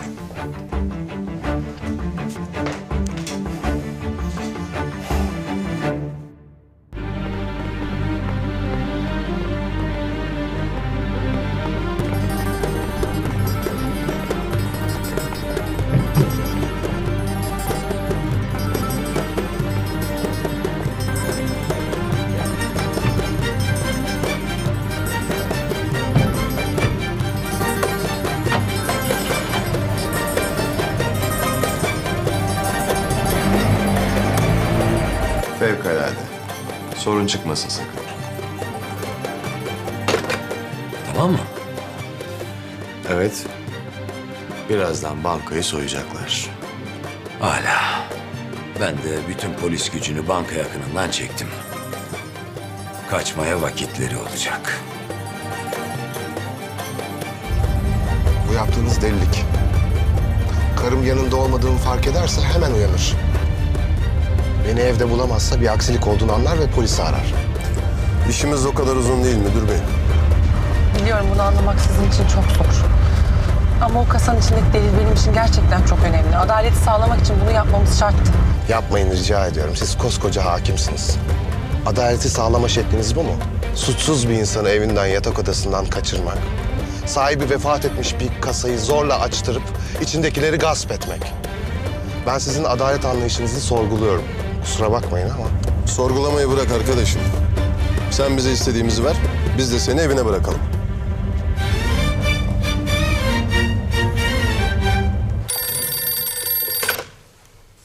Alo. Kemal aslanım, var mı anormal bir durum? Yok komiserim. Yani Mahir abiyle ilgili yok. Arıyorlar hala. İzninizle rastlanmadı daha. Başka bir durum mu var aslanım? Demin merkez emniyetten haber geldi. Beyoğlu'nda bir banka civarında ne kadar polis varsa geri çekildi. Beni al Kemal. Hemen gel al beni buradan, hemen.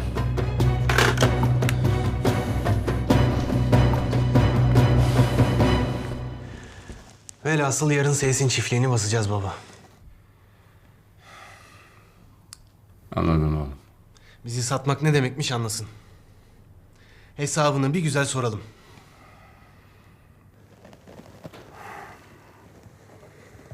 Baba. Senden ablamı da oradan alıp gelmek için icazet istiyorum.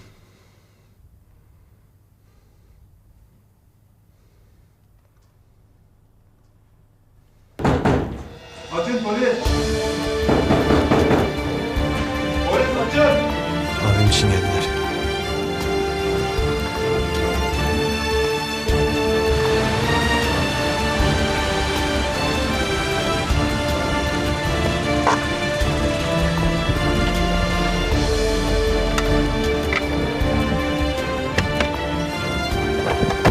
Hadi. Ben de geliyorum.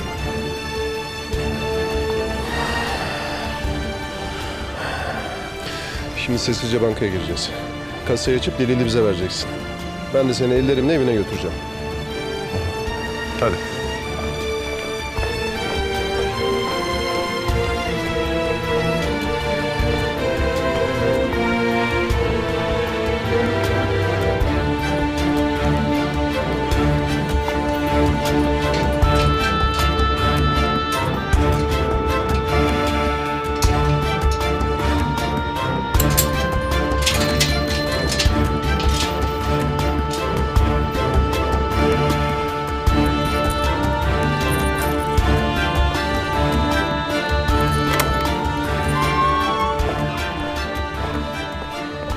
Kasalar bu tarafta değil mi? Evet ama anahtarlar odamda.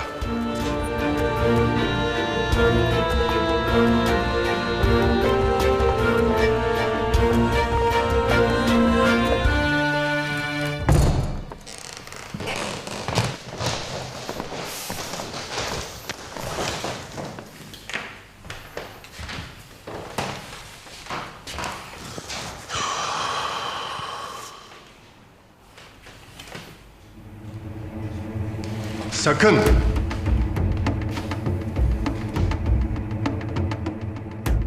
Canını yakmayacağım dedim. Beni aksine mecbur etme. Bak. Bu senden istediğimiz, yaptıklarımız sana yanlış geliyor olabilir. Ama yanılıyorsun. İster inan ister inanma. Niyetimiz kötülük değil. O yüzden şu kasayı bir an evvel aç, işimiz bitsin.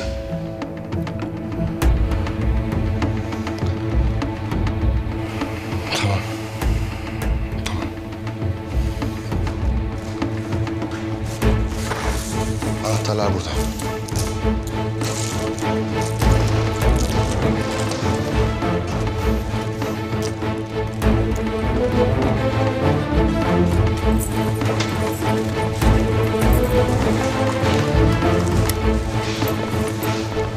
Hadi müdür bey.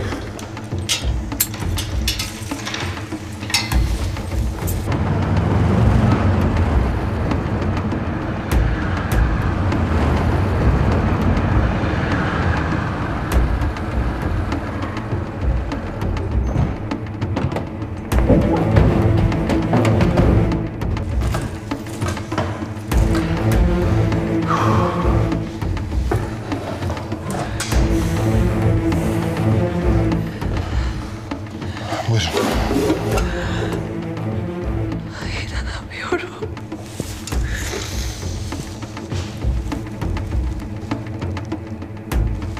Bunu da mı öldürmüş anne?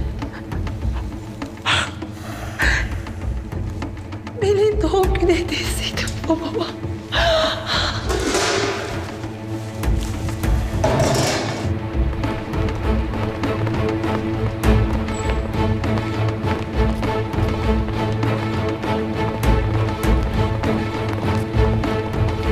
İyi misin?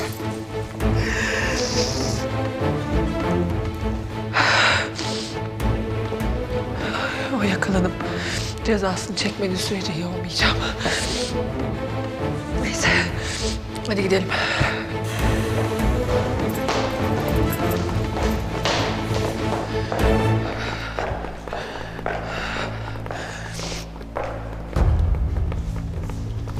Ses olun.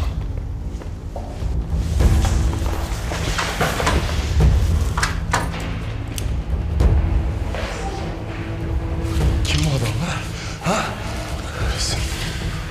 Delilin burada olduğunu öğrenmişler. Buranın arka çıkışı var mı? Var.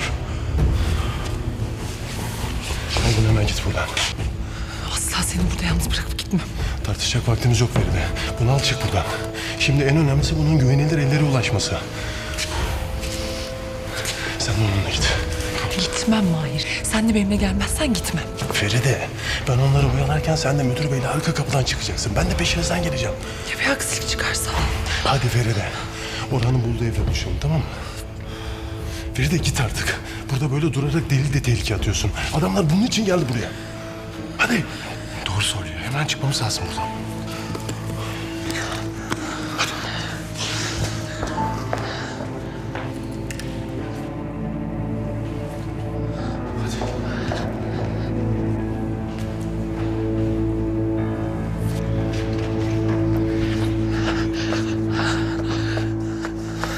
Buradan. Yok. Onu böyle içeri tek başına bırakamam. Hayır Feride Hanım. Delil için. Bu taraftan. Hayır. Buradan.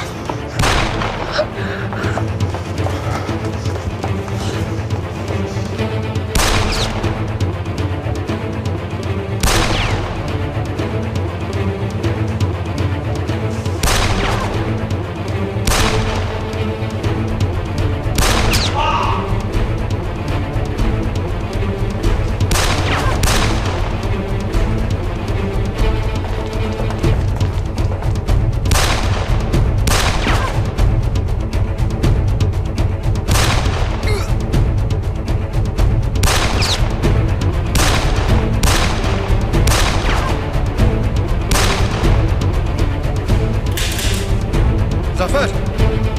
Kurşunu bitti. Tut yakasından getir şu deyyusu.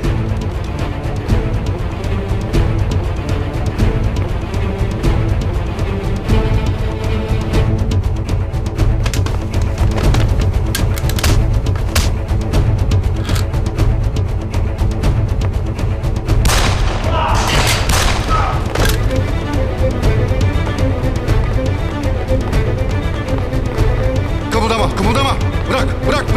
Bırak.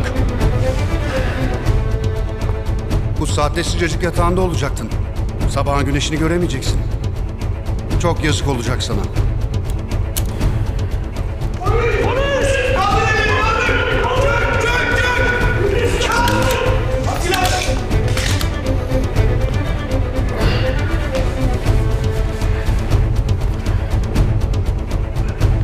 İyi misin?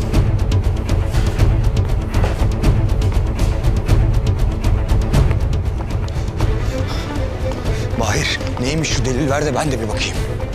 Bende değil, Feride'de. Bir mektup açacağı. Üstünde de muhtemelen babasının parmak izleri var. Abi gidelim şu yarana bir baktıralım. Birazdan burası polis ambulans kaynar. İstemem. Sen beni saklandığımız yere götür. Bir aksilik olursa orada buluşuruz dedim Feride'ye. Tamam gidelim, ben bir bakarım yarana orada. Nerede bilmiyorum. Kaçını sizden duydum. Ne aradı ne sordu. Bak bey amca, sen söyle söyleme. O veya bu şekilde oğlunu bulacağız. Eğer yardımcı olursanız kimsenin canı yanmaz. Bilmiyorum dedim evladım. Peki öyle olsun bakalım. Hadi gidiyoruz.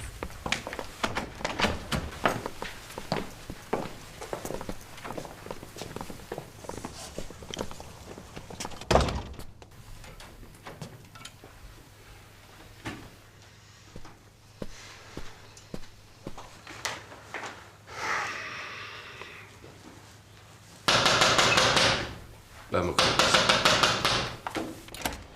Feride hayrola gel kızım. Baba benim hemen Yasin'i bulmam lazım. Orhan bir numara vermişti bana, oradan arayalım. Feride. Orhan, bankaya adamlar bastı. Mahir içeride kaldı. Bizim hemen Yasin'e ulaşmamız lazım. Alo.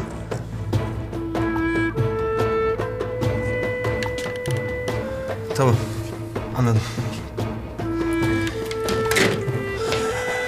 Korkma Feride. Abim iyiymiş. Saklanıyormuş. Allah'ıma şükürler olsun. Beni ne olur hemen yanına götür. Bizim bu deliği sabaha kadar korumamız lazım. Çıkalım.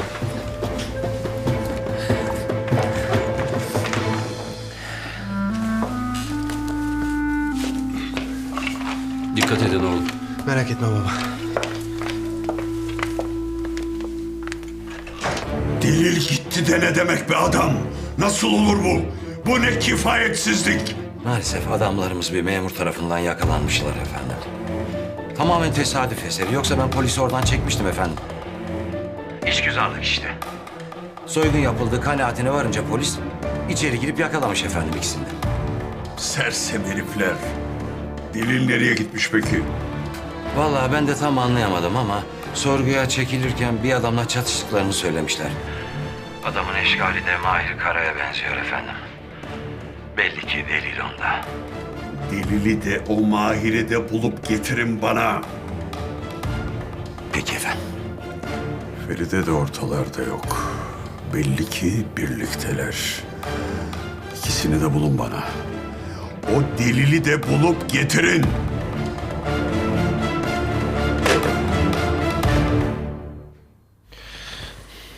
Allah'ın sevgili kuluymuşsun abi.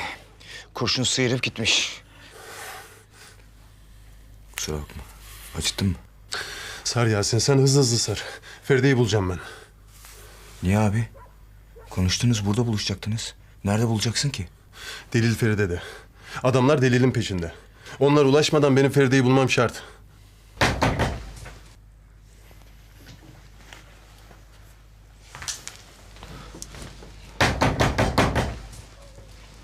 Kim o?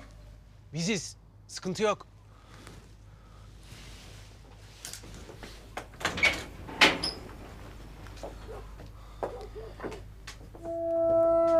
Hayır. Ne oldu sana?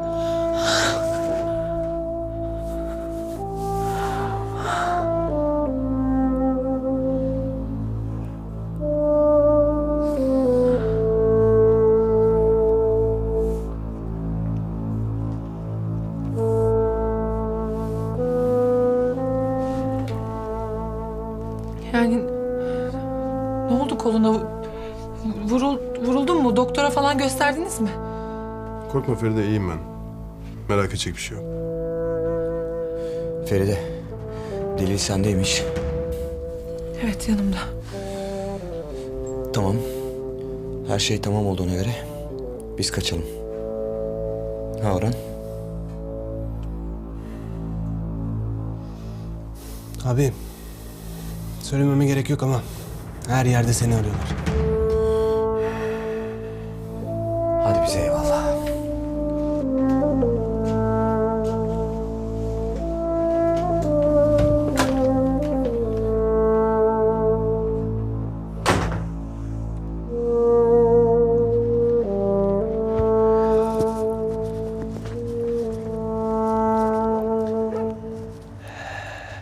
Abi sen git ya.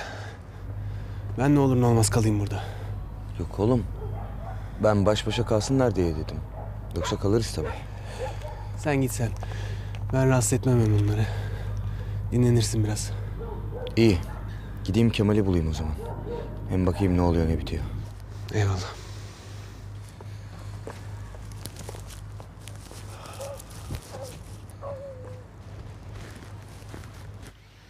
Tutayım mı? Sağ ol. Hallettim ben. Geçmiş olsun.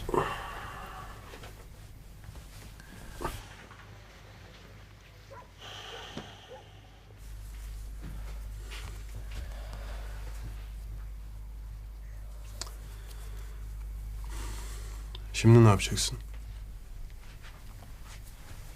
Bilmiyorum. Bilmiyorum. Aklım karmakarışık. Ama o delilin bende olduğunu asla öğrenmemeli. Elinde pimi çekilmiş bir bombayla dolaşıyor gibisin Feride. Tam da öyle aslında. Babamı mahvedecek tek şey o mektup açacağı. O yüzden her yerde onu arıyor. Bütün imkanlarını kullanarak. Bulduğu anda da yok edecek. Ben çıldıracağım. Gerçekten çıldıracağım Mahir. Bütün devlet emrine amade. Dokunulmazlığı var. Şayet ben dikkatli davranmazsam gene bütün bu olayın içinden elini kolunu sallayarak, kitabına uydurarak çıkacak bir şekilde. O yüzden her şey çok gizli olmalı.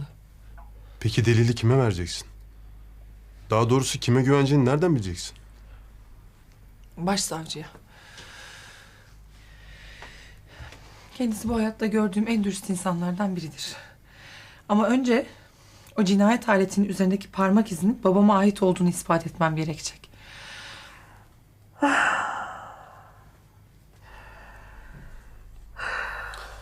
Nasıl yapacaksın bunu?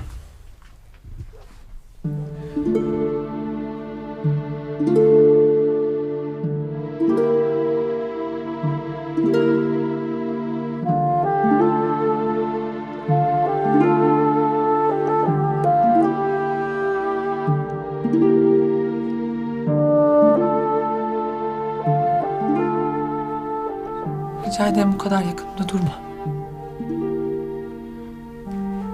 3 adım geride olsam uzaklaşmış mı olacağım?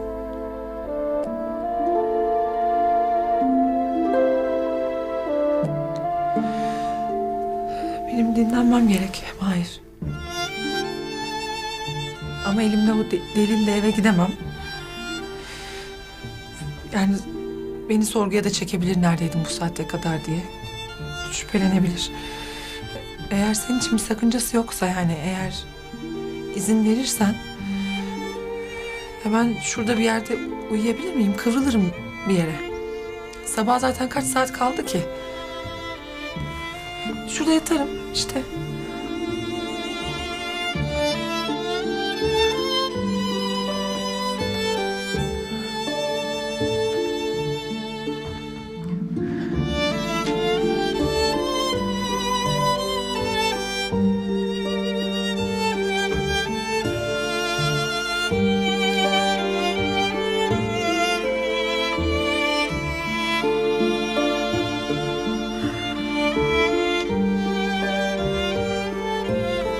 Şunun üstüne sil. Ben örteyim.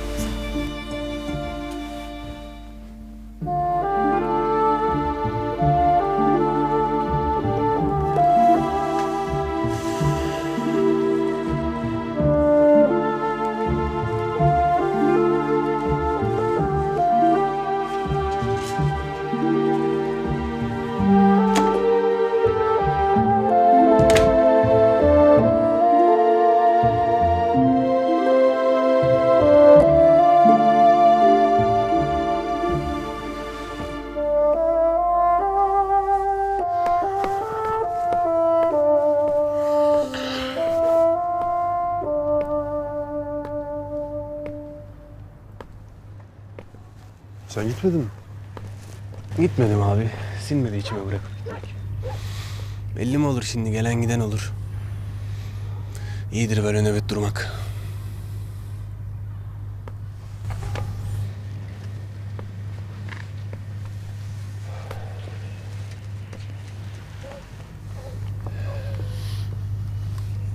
Sen neden çıktın?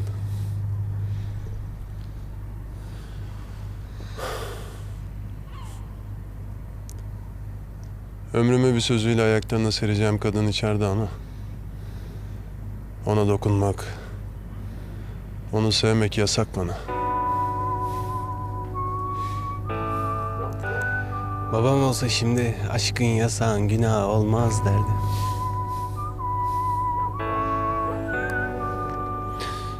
Oluyormuş be Orhan. İnsan birini canından öte sevdi mi? Yasak da oluyormuş, ket de vuruyormuş yüreğine. Neden be abi? Bugün yanında olsam... yarın olamam ki. Oysa ona sarılarak nefesimi tüketmek istiyorum. Ama ne söz verebilirim, ne de versin isteyebilirim.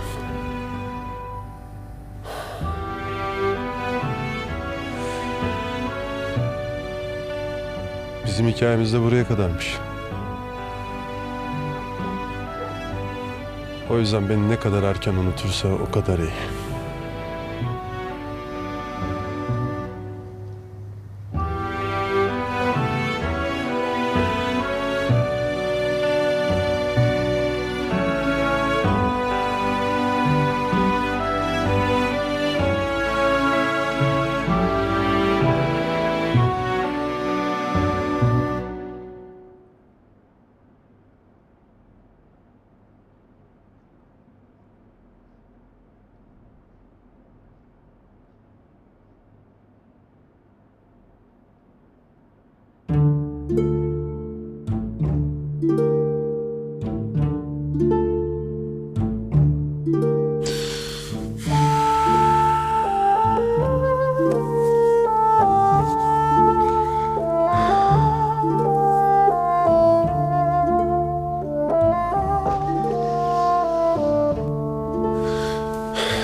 Kalktın mı?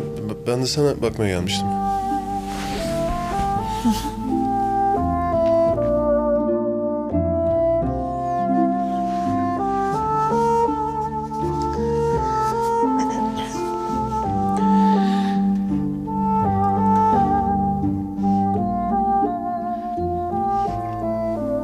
Ben bir elimi yüzümü yıkayayım.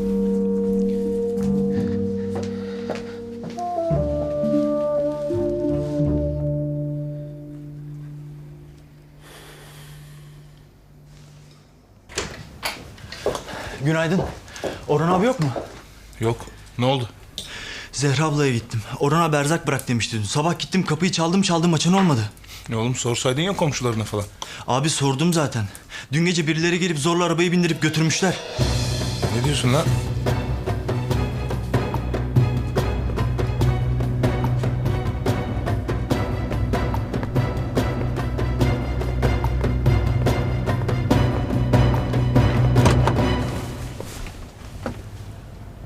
Günaydın kardeşim. Günaydın abi.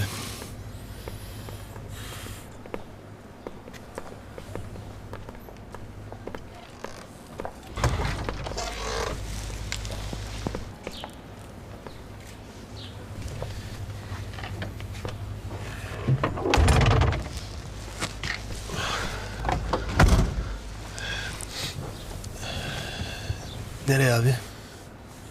Evvela adliyeye Feride'yi bırakalım. Sonra da beni hapishaneye bırakırsın.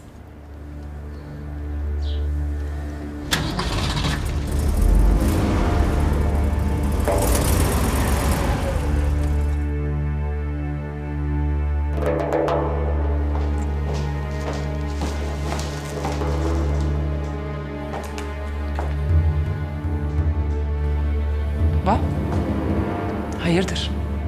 Neredesin sen kızım?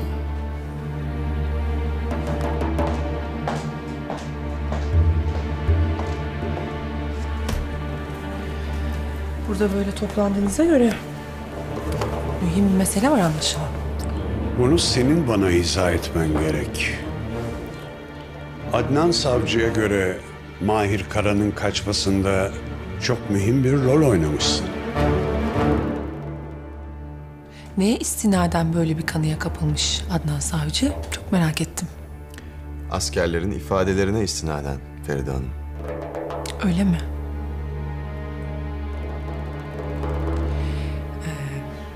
Madem böyle bir şeyle suçlanıyorum, o zaman muhatabım başsavcı herhalde, değil mi? Evet, öyle görünüyor. Peki. O zaman gidip bir görüşelim kendisiyle.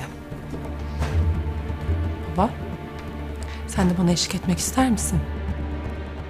Malum bu suçun arkasında olduğumdan şüphen yok. Hiç şüphe duymamayı tercih ederdim.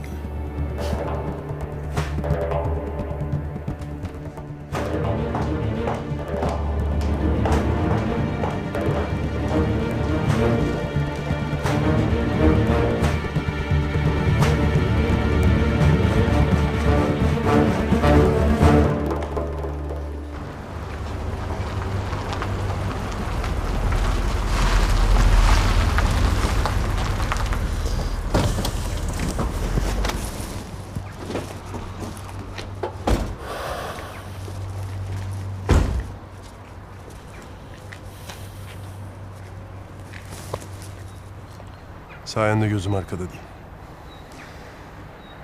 Babama Songül'e selamet. İlknur'un da üstünde olsun gözüm. Sen merak etme abi. Bir ihtiyacın, bir sıkıntın olursa da haber uçur yeter. Aslanım benim. Allah'a emanet.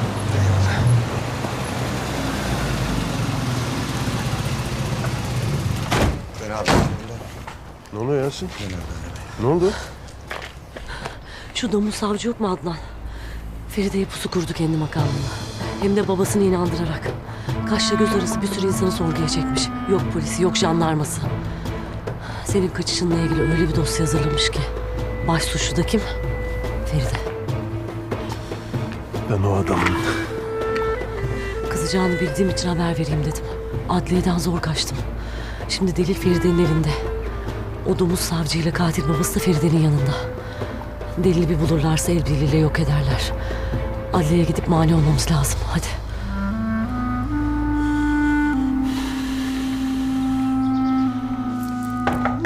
Gel. Sayın Başsavcım. Bakan Bey, günaydın, hoş geldiniz. Buyurun. Feride Hakim, buyurun lütfen.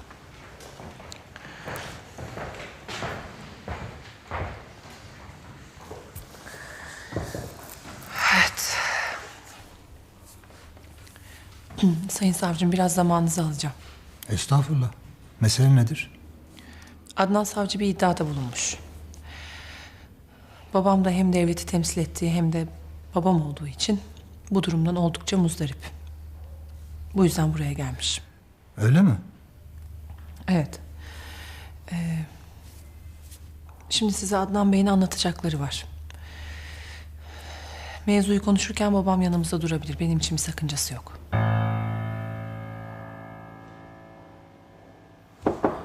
Gel.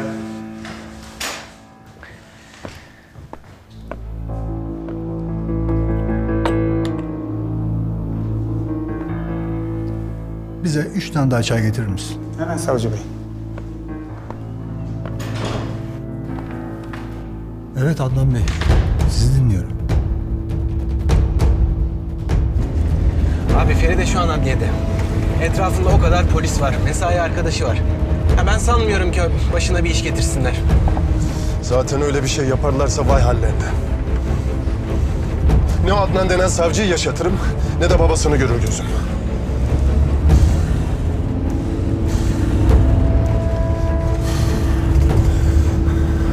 Bas Orhan bas! Askerlerin ifadeleri burada, inceleyebilirsiniz. Feride Hanım'ın Mahir Kara'nın kaçmasına yardım ettiği aşikardır. Gel.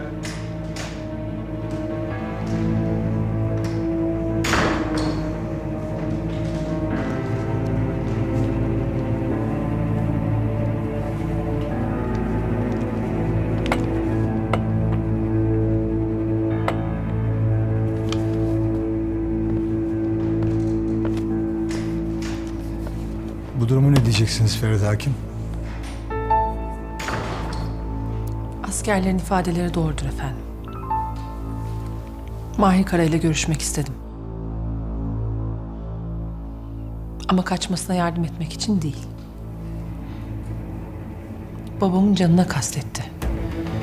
Ona söyleyecek 2 çift sözüm vardı benim. Beni ne kadar incittiğini yüzüne haykırmak istedim.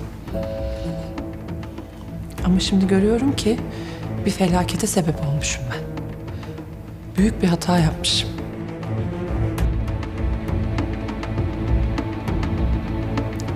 Bu yüzden sizden ricam istifamı kabul etmeniz.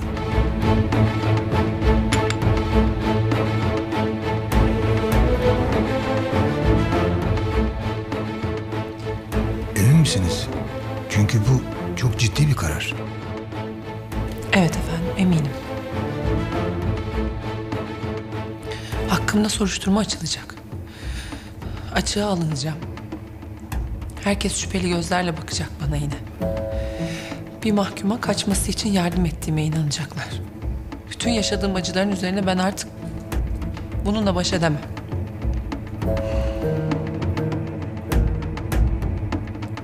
Baba sen de izin verirsen tabii.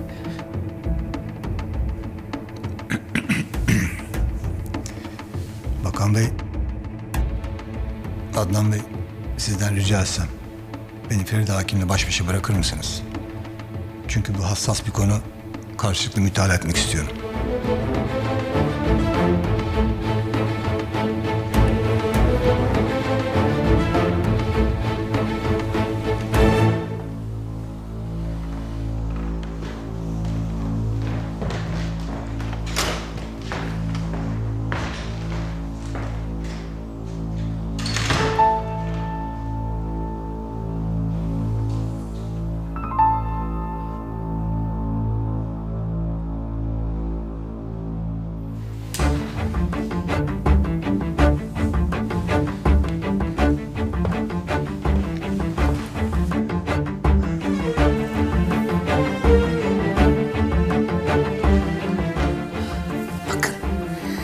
Parmak izi var. Evet, haklısınız.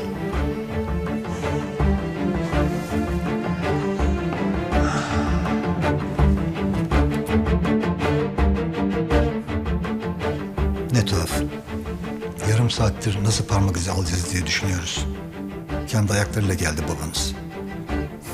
Başardınız Feride Hanım. Evet. Çok zor oldu ama başardım. Ve bedeli de çok ağır oldu. Belki gerçekten mahkumun kaçmasına sebebiyet vermiş olabilirim Sayın Savcım. Ama şu an mesleğimden daha da önemlisi adaletin yerini bulması. O yüzden sizden ricam babamın yargılanması için ne gerekiyorsa yapın.